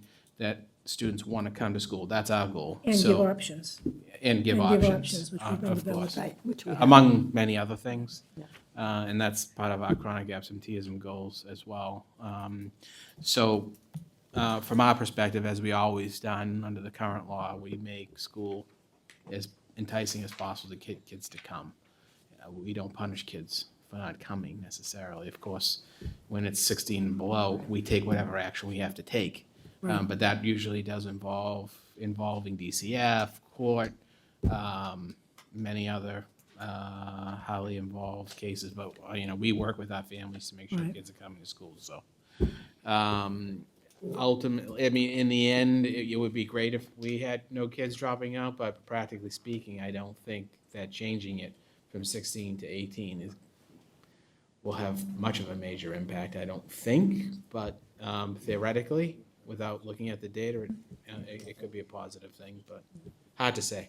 I worry about having the school system having to police another 2 years of kids who are chronically, they want to drop out, and then not that, to the superintendent's point, we have, after school, Evening high school. evening high school, we have other things for kids who don't want to come in the daytime, but are we going to spend another 2 years of our resources, 16 to 18, chasing kids to stay in school, And maybe that's something that makes sense, but I don't know that it does for us, Mrs. Perdios. Mrs. Perdios. I don't know, I saw in the MCAS accountability data, the dropout rate, and it's troubling, and I think, our district made the effort to have these other alternatives and options, and while I don't want to see court cases increase or anything like that, or put any extra work on anyone's plate to police it, it's really important that we keep these kids in school, and if it makes districts have to get creative and do what we're doing with other ways of getting credit and finding a way to get to class, so be it. I think I'd rather put the, have these kids be in school, and maybe that, if it's a requirement, that will get them to stay there. So I would support this one, because I think districts can get creative to try to get around the extra court cases, as Superintendent Mulvey just described. So my 2 cents. Mr. Guttrow. Like Mrs. Lebo, conceptually, I can wrap my head around it. I just don't know the consequences. And the biggest thing in the whereases that they don't mention is who's done it and to what success. So I would like to know. So my preference is to abstain from voting on this until I learn that somebody's done it and it's had some meaningful success. And maybe it's out there, but, this resolution provides nothing to me to compel me. I mean, I understand the circumstances with dropout rate and what that portends for the student, but. So maybe to the superintendent's point, instead of just saying, okay, look, we're going to push it out to 18, and that will change the dropout rate, it's more about what you're doing in the buildings before that, to not have the dropout rate. That's the question, Yes. so. I don't know if anybody's going to make a motion to support or oppose, but I would make a motion to abstain if that's, I'll second that, because even though our dropout rate is 1.7%, and even though our EL and former EL students are 5.9%, which is tragic, we've already been addressing that in multiple ways because we have older kids coming in who just want to learn English and get out of here. And that's really, we're trying to get them like vocational opportunities and all sorts of other things to keep them in school. That's tragic, that 5.9% of those kids, but our overall dropout rate is 1.7%, which is really pretty good. I mean, I think it's pretty good. So I'm willing to abstain from this. Okay, anything else? Roll call, Superintendent? Mr. Begoli? no, so a yes. Yeah, I was going to say yes to abstain. Yes. Mrs. Cahill? Yes. Mr. Gattro? Yes. Mrs. Hubley? Yes. Mrs. Lebo? Yes. Mrs. gonna clarify. Perdios? Yes. And Mayor Koch? Yes. I have a quick question, Mr. Hubley. Yeah. During that meeting we had, they said that you had to vote as one vote or something, so how would you vote to separate them? I would vote to separate them. Yeah. Resolution 1 and 2, I'm sorry. Yeah. and I- Oh, yeah. we don't want to- No, they, It's like vote together, right? yeah, so they, if you look at your packet, it says resolutions on student achievement, then the next section says resolutions on student safety, and then the next section is resolutions on school finance. What they said this time is that they want to do them as groups, putting them together. But if there's a school system that doesn't want to vote as a unit together, you can vote to separate. I would just vote to separate at the beginning of the meeting, and that way we would vote on them separately. But if there's ones that we're gonna vote together, which I'm feeling like I'm gonna go to the meeting and a lot of people are gonna wanna separate, because very rarely do things just get passed without having discussion. It doesn't happen very often, especially not last year. Last year did not happen very often. Okay, Resolution 3. This is the safe storage of firearms by the Framingham School Committee.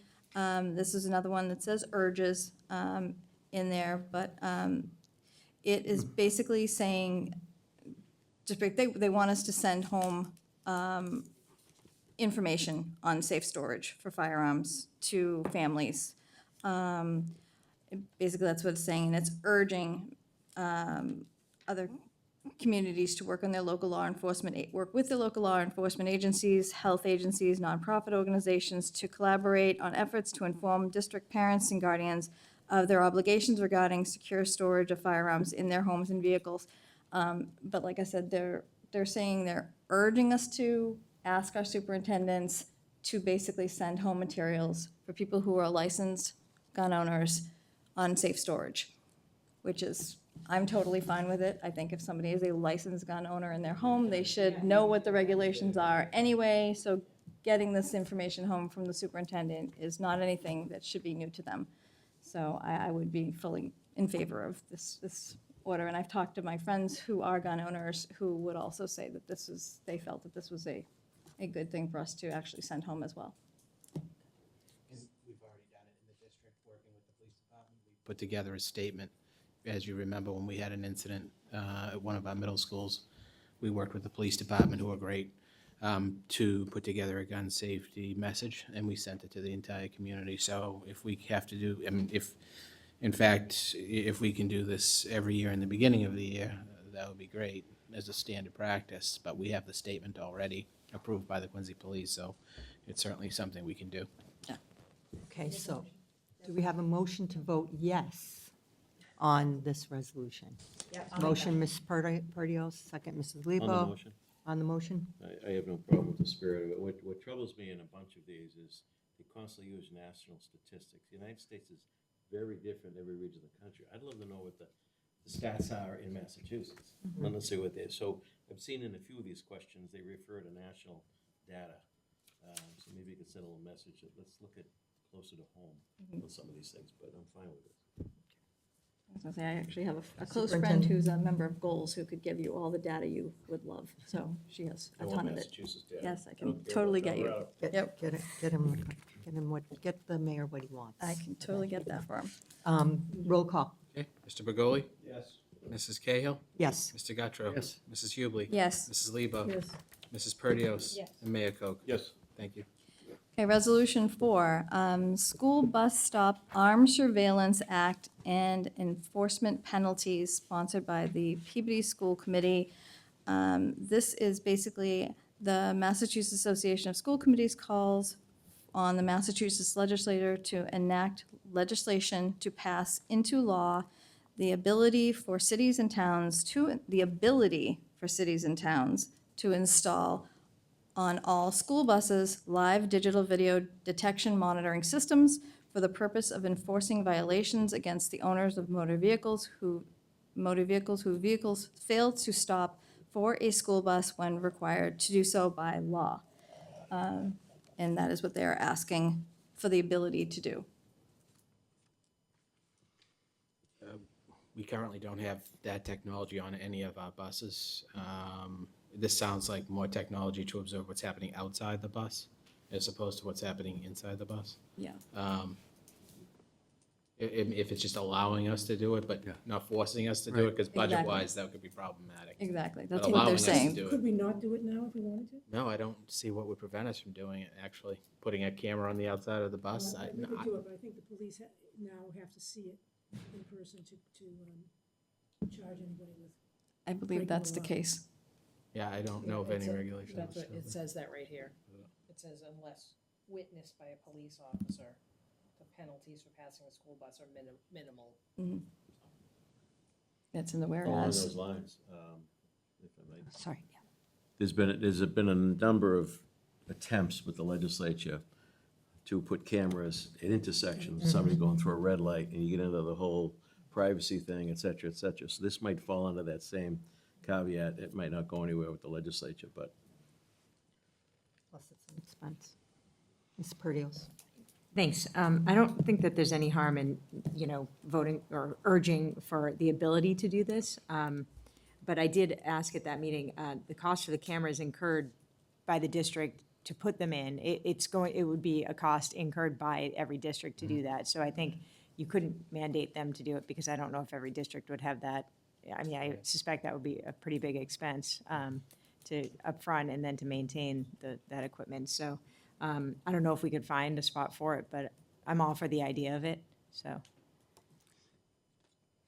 Mr. Guttrow. I don't have a problem with it. I think it's just saying that it gives cities and towns the ability to do it, should they do it. In fact, there was something on one of the morning shows today about somebody that, a city that did that, and they were doing national statistics about the number of accidents and about the number of cars that go by and actually blow through it, and there's no way for the police to enforce it, and that the cameras allow the police departments to subsequently, fine people or do whatever it takes. I'm not saying that we have the wherewithal or the ability to do it, but I have no problem with asking the legislature to allow cities and towns the ability to do it if they have the funding and the interest. you putting that in motion? I would Keep make it that a moving. motion. Good. So on the motion. To support, yes. Yes. So it's a motion, support yes. The resolution. Roll call. Mr. Begoli? Yes. Mrs. Cahill? Yes. Mr. Guttrow? Yes. Mrs. Hubley? Yes. Mrs. Lebo? Yes. Mrs. Perdios? Mayor Koch. Yes. Thank you. Okay, moving on to the next resolutions are on school finance. So this is where Mr. Mullaney comes in. Resolution 5, aligning taxing authority with the required local contribution from the Arlington School Committee. Therefore, let it be resolved that the Massachusetts Association of School Committees calls for the enactment of legislation that would increase a municipality's levy limit by the amount of the increase of the required local contribution in excess of 2.5%, granting the municipality the ability to raise local revenues mandated by Mass General Law, Chapter 70. Mr. Mullaney, how should we vote? What does it even say, Mr. Moore? It's basically trying to override Prop 2.5. To what, allow us to tax more? Yes. How do you feel about that, Mr. Mayor? I was going to say. I believe the school committee shouldn't be involved in taxation discussion. That's my opinion. Yeah. Abstain. But to a message to some of the communities, if you welcome development, you won't have that issue. Just saying. I concur with the mayor. Anyone else? A motion to abstain? A motion to abstain or to vote no? I prefer to vote no on it, but I'm not opposed to abstaining. Okay, so can you make the motion? She just made it and I You second made the it. motion, second by the mayor. Roll call to vote no on the resolution. Mr. Begoli? So a yes is a no. Yes. Oh, yes. Okay. It's like an Do you know? SAT question. Yes, Yes is to reject the proposal. Yes, correct. yes, Okay, Mr. Begoli? Yes. Mrs. Cahill? yes. Mr. Gattro? Yes. Mrs. Hubley? Yes. Mrs. Lebo? Mrs. Perdios? And Mayor Koch. Yes. Okay, I will be voting no on Resolution 5. We are on Resolution 6, support of legislation to improve the fiscal health of rural school districts, sponsored by Deerfield, Sutherland, Watley, Frontier Regional School Committees. And this one is, therefore let it be resolved that the Mass General, I keep wanting to say Mass General, MASC urges legislature to pass comprehensive legislation encompassing all regulations from the Legislative Commission on the Fiscal Health of Rural Schools report, a sustainable future for rural schools. Mr. Mullaney. Well, I mean, this is addressing the fact that rural school districts have been having declining enrollment, closing schools, and it becomes more expensive to transport as well as to educate there because their expenses are higher because they're not able to spread the expenses over a larger group of individuals. I don't know where they'd find the money for this, because it doesn't say where the funding's coming from, so I don't know if it'll be coming from out of the other Chapter 70 money that would go to other districts or not. That's what troubles me. If we're competing for the same money, you know, as it is now, when you look at Chapter 70, and nobody can explain how it works, and no one wants to touch it because there'll be winners and losers. But when you see a city of Brockton get over 300 million, Quincy gets 70, City of Lynn get 320 million, it just, there's no rhyme or reason for the formula now. I'd just be concerned that we'd be cutting our own throats. So they're ultimately looking for a I bigger make a cut of our motion, we money. reject. The yes is a no. We vote no on this one. Motion by Mrs. Perrios? Oh, the mayor, second by Doug Yep, she has a question. on the motion. So does anyone want to consider that maybe we should just abstain on this one because we're not a rural school? I mean, there are certainly some challenges that rural schools face that, you know, we don't have to worry about. So I just don't, do you think, I mean, I don't want to give up a part of our percentage to them, but also I don't want to belittle what they're trying to, you know, ask for is just more attention on getting them the resources that we already have. Would anyone want to consider just abstaining with this, so that we could kind of respect their? Well, you get into that argument, what's unique to them, right? We're a gateway city, which creates all kinds of challenges for urban communities with immigration and the language issues and all. Everybody's got issues, you know, and I don't want to support something that's going to take from the pot and perhaps decrease ours. That's why I suggest that we vote no. And perhaps the school committees, their school systems have to figure out how to deal with, like we do, with the resources that we get. So, Fair.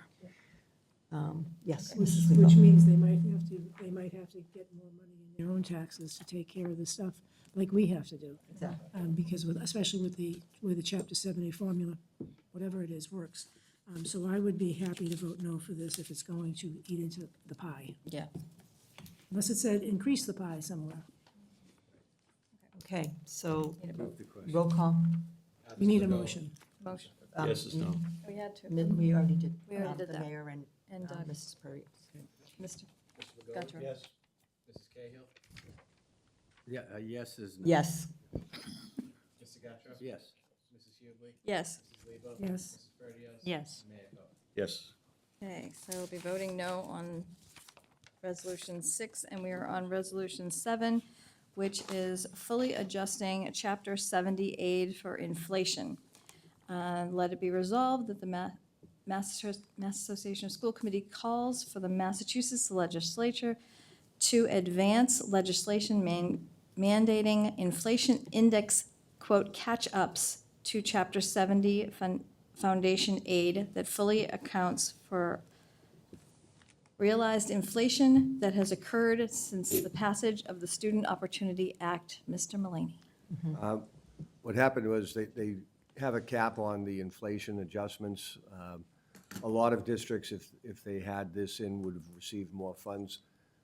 They came out with two different ones, just a regular and a catch-up.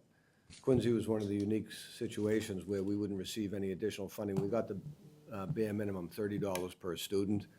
But I think this one is, again, I don't think this one is so much trying to take somebody else's piece of the pie as grow the pie, because they're trying to have the legislature increase Chapter 70 money. Whether it would be beneficial to us or not, probably not, if they, like they did last year. I mean, we got, $30 per student is $300,000 after coming up with an SOA of $6 million that we had to spend. So let me ask you, so basically, it's not that it's an increase based on the Inflation rate. inflation, Yeah. right? Because even with that, the formula for how the funds are allocated still Would stay won't the make, same. would stay the Yep. same. So it's kind of I moot think point it's for us. trying to get the legislature to fund more Chapter 70 money and not change the way they distribute it. Yeah. So be your recommendation, we vote no? No, there's no downside to it, Yeah, there's no right? downside. I Because mean, we don't know. they're going to tell the legislature, and the legislature's going to do it, but it would be universal, right? It would be universal adjustment for inflation across all districts if the legislature said yes. So There's no downfall. I don't see it being a problem. No Do you, harm, no Mr. Mayor? foul. Yeah. No, neither. Okay, motion to support. Second. So yes to yes. Yes. Roll call vote. A yes vote is yes. Mr. Bergoli?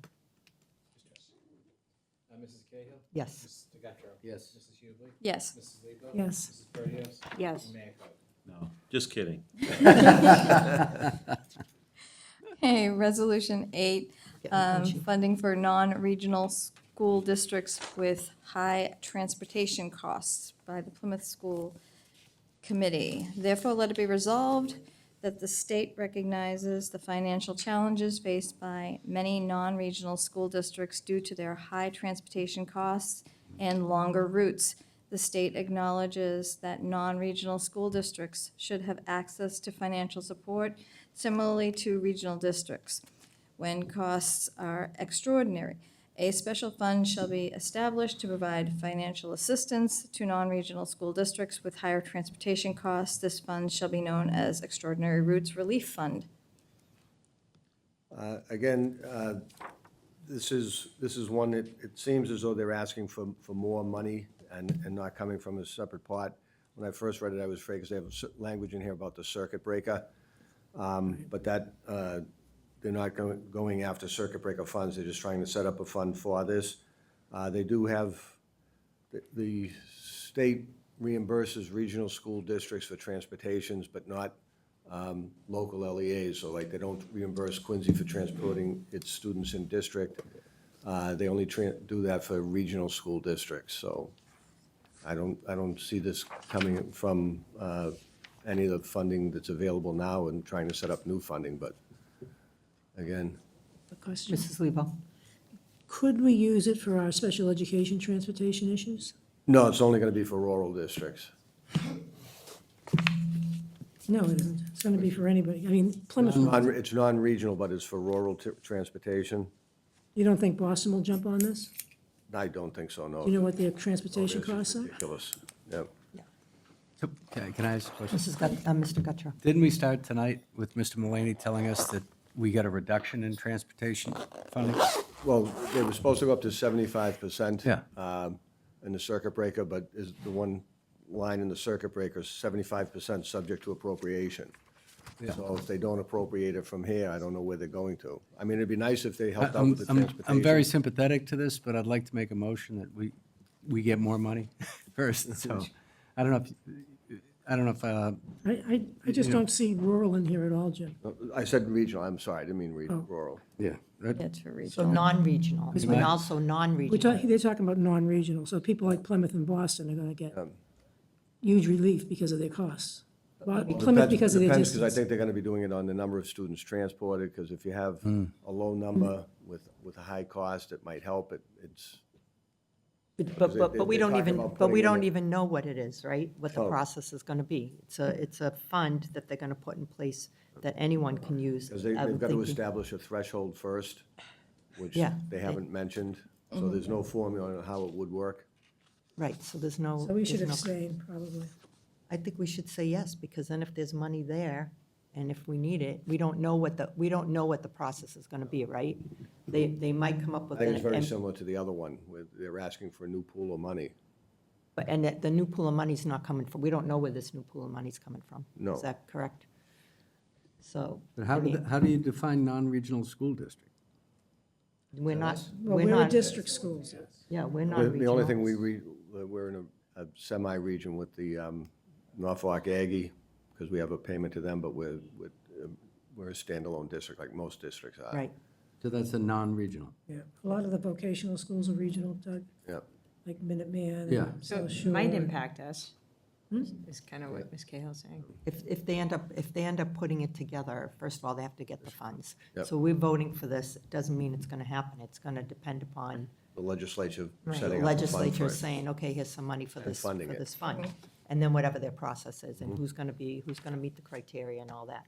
But if we say yes, and it's there, it might be a pool Might be we able to can tap participate, into if we need to. I can make a motion that we say yes. Yes. Any second? Second. Paul, Mr. Begoli. Roll call vote, please. Mr. Begoli? Yes. Mrs. Cahill? Yes. Mr. Guttrow? Yes. Mrs. Hubley? Yes. Mrs. Lebo? Yes. Mrs. Perdios? Yes. Okay, Resolution 9, MSBA Grants Evaluation for Chapter 74, sponsored by the Tri-County Regional Vocational Technical High School Committee. This is, therefore, let it be resolved that the Massachusetts Association of School Committees calls upon the Massachusetts Legislature and the MSBA to create an evaluated tier system to separately access the costs of 1 elementary, 2 compulsive high schools, and 3 vocational technical and agricultural schools, resulting in true cost reimbursements for each school category.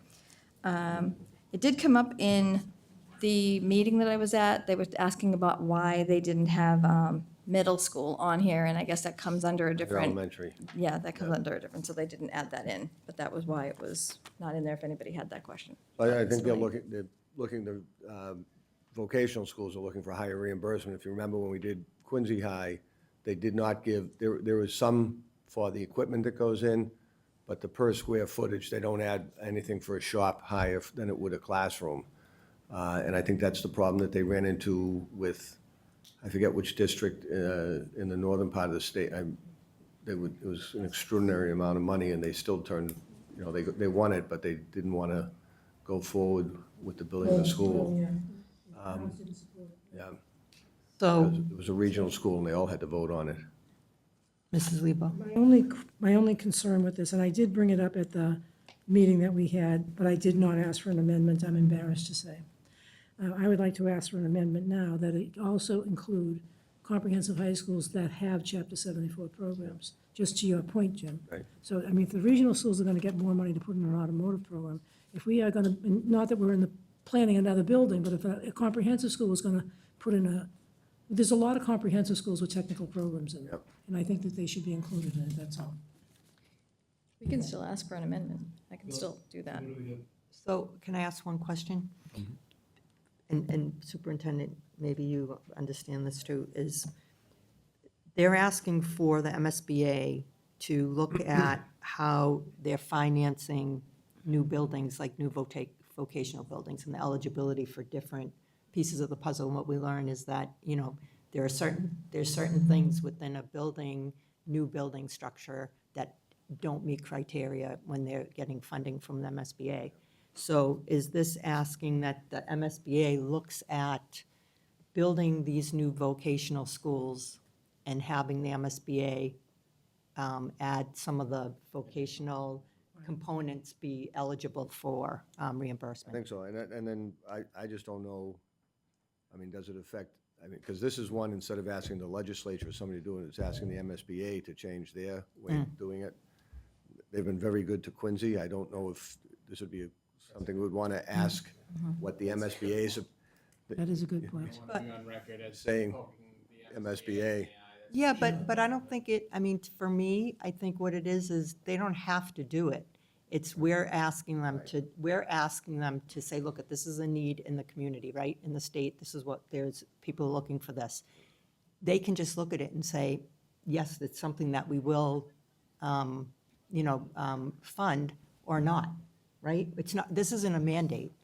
It's a, is it? No. It's just a. Nothing None of the, it's just a lobbying that we're going to them and saying to take a look at this. If there's no money and they don't want to do it, they're not going to do it. But and I don't know what everyone else is thinking here, but if this is a need academically, they have money. They're subsidizing part of the projects that communities are doing, school systems are putting in place. And if a VOTEC school is one of them, why shouldn't there be some eligible components of that get reimbursed? You know what I mean? So we're just asking them to look at that as part of their funding source. If it would be great if you could add that amendment Yep. at the next meeting, because I think that would absolutely focus it more on a district like this. Yeah.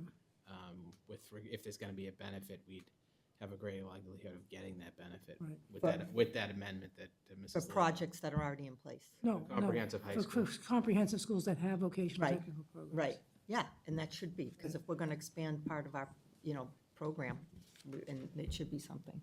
Mrs. Perdios.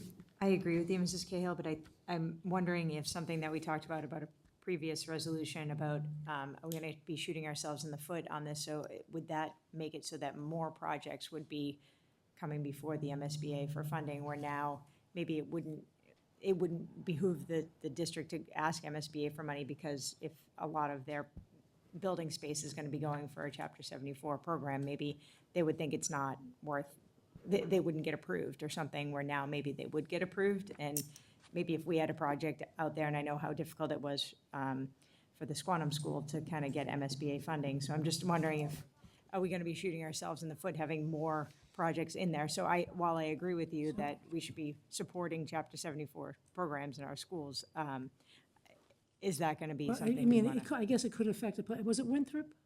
I think, I'm not sure, it was on the North Shore, it was a regional one because they had. Yeah, I can't remember the name of it, but Wasn't I it know. Essex? Huh? Wasn't it the Essex? No, Essex is fine. They just built one. Wakefield, for some reason I think it was Wakefield. Because I think the governor was actually going to give them space on UMass Lowell's campus to build the school, because the towns would not kick in their The monies. money.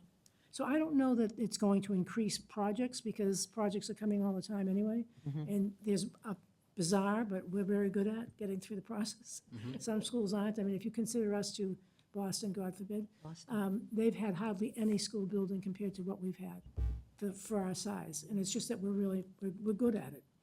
And the city hall, the people at the city side are good at it too. So if we had the amendment in it that would say for Chapter 74 programs, I would be comfortable supporting it. I don't think we would be,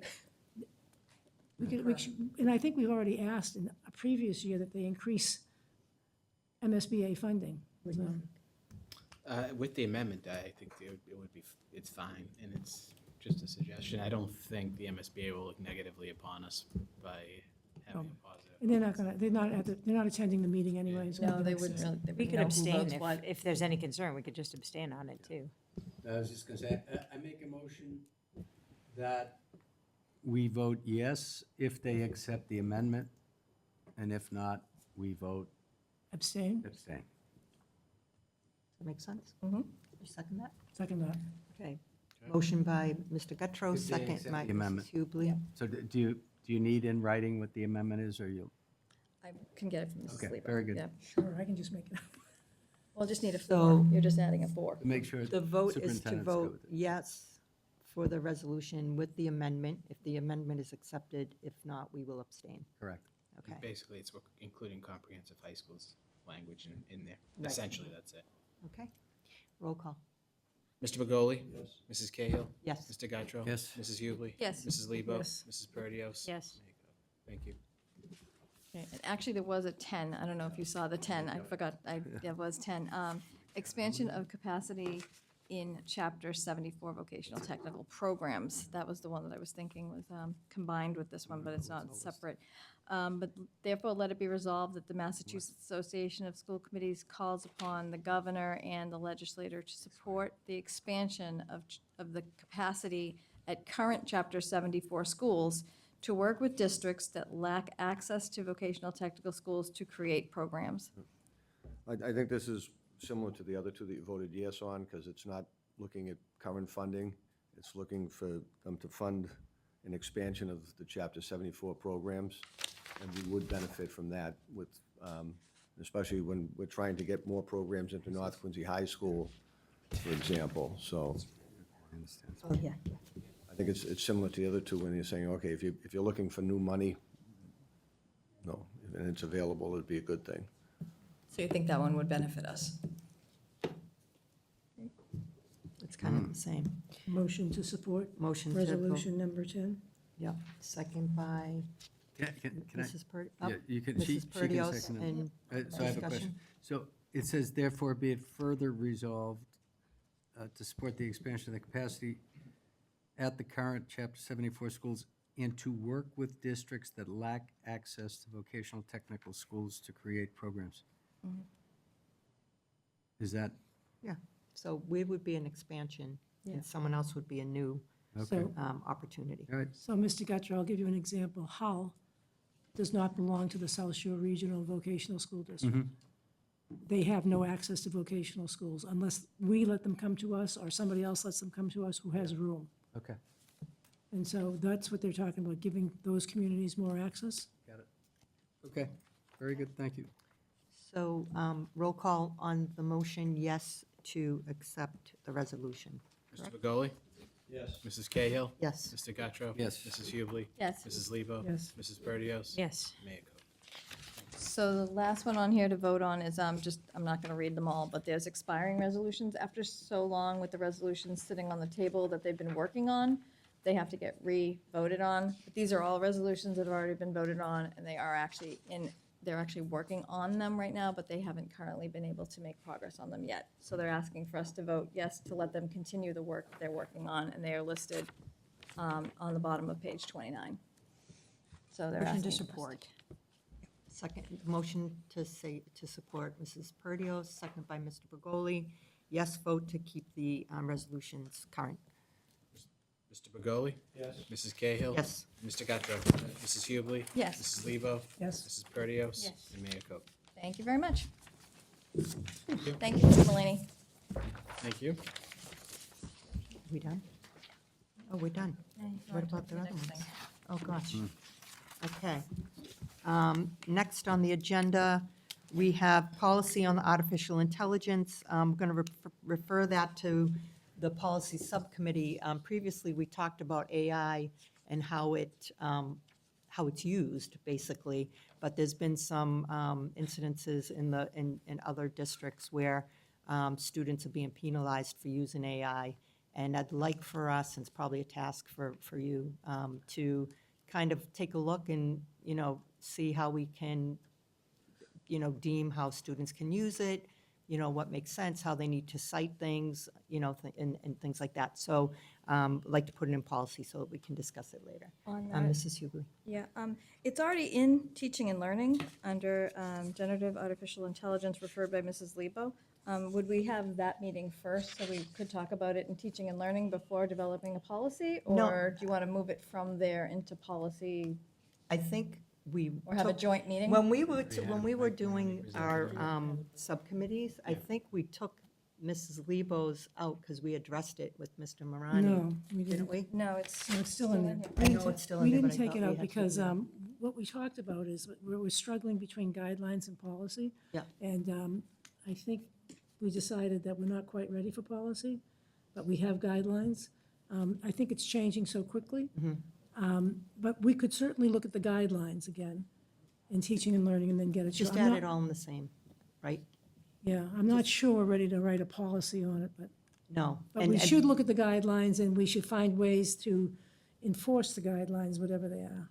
without making it a policy. And to your point, it is evolving, and the thing is, and it's probably something that's going to change based on, but I think from what we're seeing, we have to have something. We have to can't have have something. others, Right. one Right. teacher do something and We someone else have, do we something. have to have real guidelines, and I So we think could, that's, can we just Maybe leave it have a under joint this as meeting? an umbrella? Yeah, Maybe just have a joint meeting between both committees. in the policy, right? Oh, you have it policy and in, teaching and learning, we could do that. We could have a joint meeting between policy and teaching and learning. Yeah. Would it be the end of the world to have it, to refer it to policy as well? I know a couple issues are in multiple subcommittees, and if we had it in policy already, then if there happens to be something like, to Mrs. Lebo's point, things evolve rapidly, Sure, and sometimes we have months where we only have one, meeting, so then it would save the having, Right. this step of having to put it in policy. Right. It That's would fine already with be me. there if we just wanted to have kind of like a quick turnaround policy Fine meeting with to me. talk about it. yeah, I So- think that's. Because what then we we can have a need. joint meeting. Yeah. Yeah, That's what a so joint you meeting we'll is. just put it in policy, and it It's can the just same. hang there. And maybe we can get some information from MASC too about what policies look like. Exactly. Yeah. Because before we, If there's any. Well, that's why, well, there will be we'll now. leave it to them. We'll definitely have Hingham's policy. Yeah. Mr. Guttrow? Public. Yeah, I just want to say, it's probably wise to get something, whether it's guidelines or policy, in writing sooner rather than later. There was, this week, you probably saw it on the news, there was some district where a student failed a class, and then his parents filed a lawsuit Yeah. against the district, and they had nothing in their policy book Right. about AI use. Well, that's the. And- But impetus. they- That's- they- How that's going to be. they might have had something in their student handbook, I don't know. Yeah. So we don't know that, but they didn't. No, they didn't have They didn't. anything. That They had was- nothing? they No, had and nothing in the that's handbook. why I Well, want. we have something, I think. It's tricky, We have guidelines. you know? But- We just Okay. don't know what we're doing with them We yet. have the acceptable Very use good. policy as well, which. Right. touches on. I support putting it in there, just Yeah, in the policy That's fine. subcommittee. All right. okay. I- So next we have DESI Indicator 14, post-school outcomes for students with IEPs. Yeah, we Mrs. had a Lebo. pretty big discussion about post-school outcomes at our goal meetings thing, and then it turns out that there is a requirement, and indicator 14 from DESI is one more accountability factor for us, for our special needs students, that we have to see how we transition them. We have to follow up. I can see this becoming something, we have to do it for Chapter 74 students. We have to do it for students with disabilities. I can see this becoming, we're going to have to do it for everybody. But I think that we need to have this in the special education subcommittee, so we can understand what that indicator is. So it would be like a presentation of what it is in special ed, and then it would be brought to Yeah. some other subcommittee to talk about expanding it to everyone? No, not yet. Okay, right, but, right. We but could look at the step value of one it. would It's in be- our goals, so okay. I just think because it's in our goals, we should. Yeah, no, we can have a presentation about what that is, if you guys are okay with that. Next, we have salaries for athletic coaches, Mrs. Lebo. Yes, and I'm not sure if this should go to Budget and Finance or to the Athletics Subcommittee, but maybe Budget and Finance, that's where the money comes from. But not just, I did say coaches, but I'm also thinking about the club leaders and how they're paid.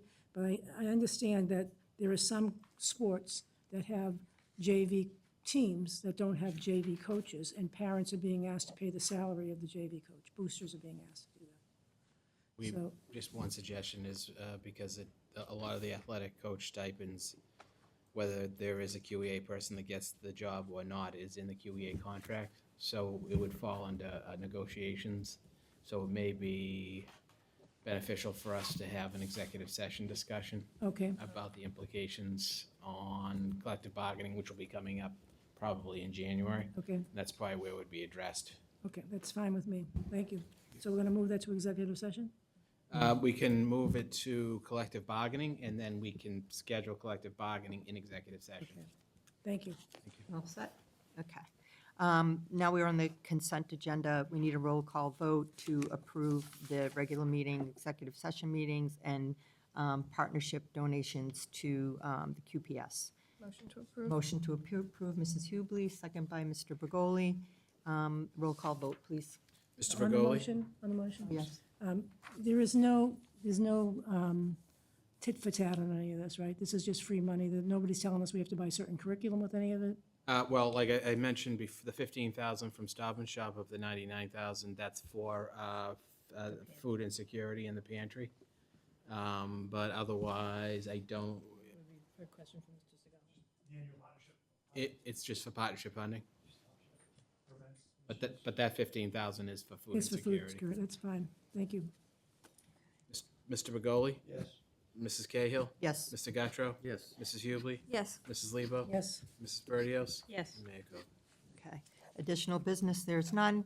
Communications, upcoming school committee meeting, regular meeting on November 13th, December 11th, January 8th, and January 22nd at 6:30 PM. Subcommittee meetings, we have teaching and learning on November 18th, 20th, and 25th, December 2nd, 4th at 6 PM. Tentative is the December meetings, or they're all tentative? They're all tentative. I'll send out an email tomorrow to check everybody's availability, and I know that December 2nd now won't work. Okay. Because you've been, December 2nd, you've been invited to the Quincy High School NEASC meeting at 7 o'clock. Okay. So we won't be able to have a subcommittee meeting that night. So these are tentative, and they'll be confirmed. Reports of subcommittee, none. Executive session, none. Meeting is adjourned. Thank you, everyone.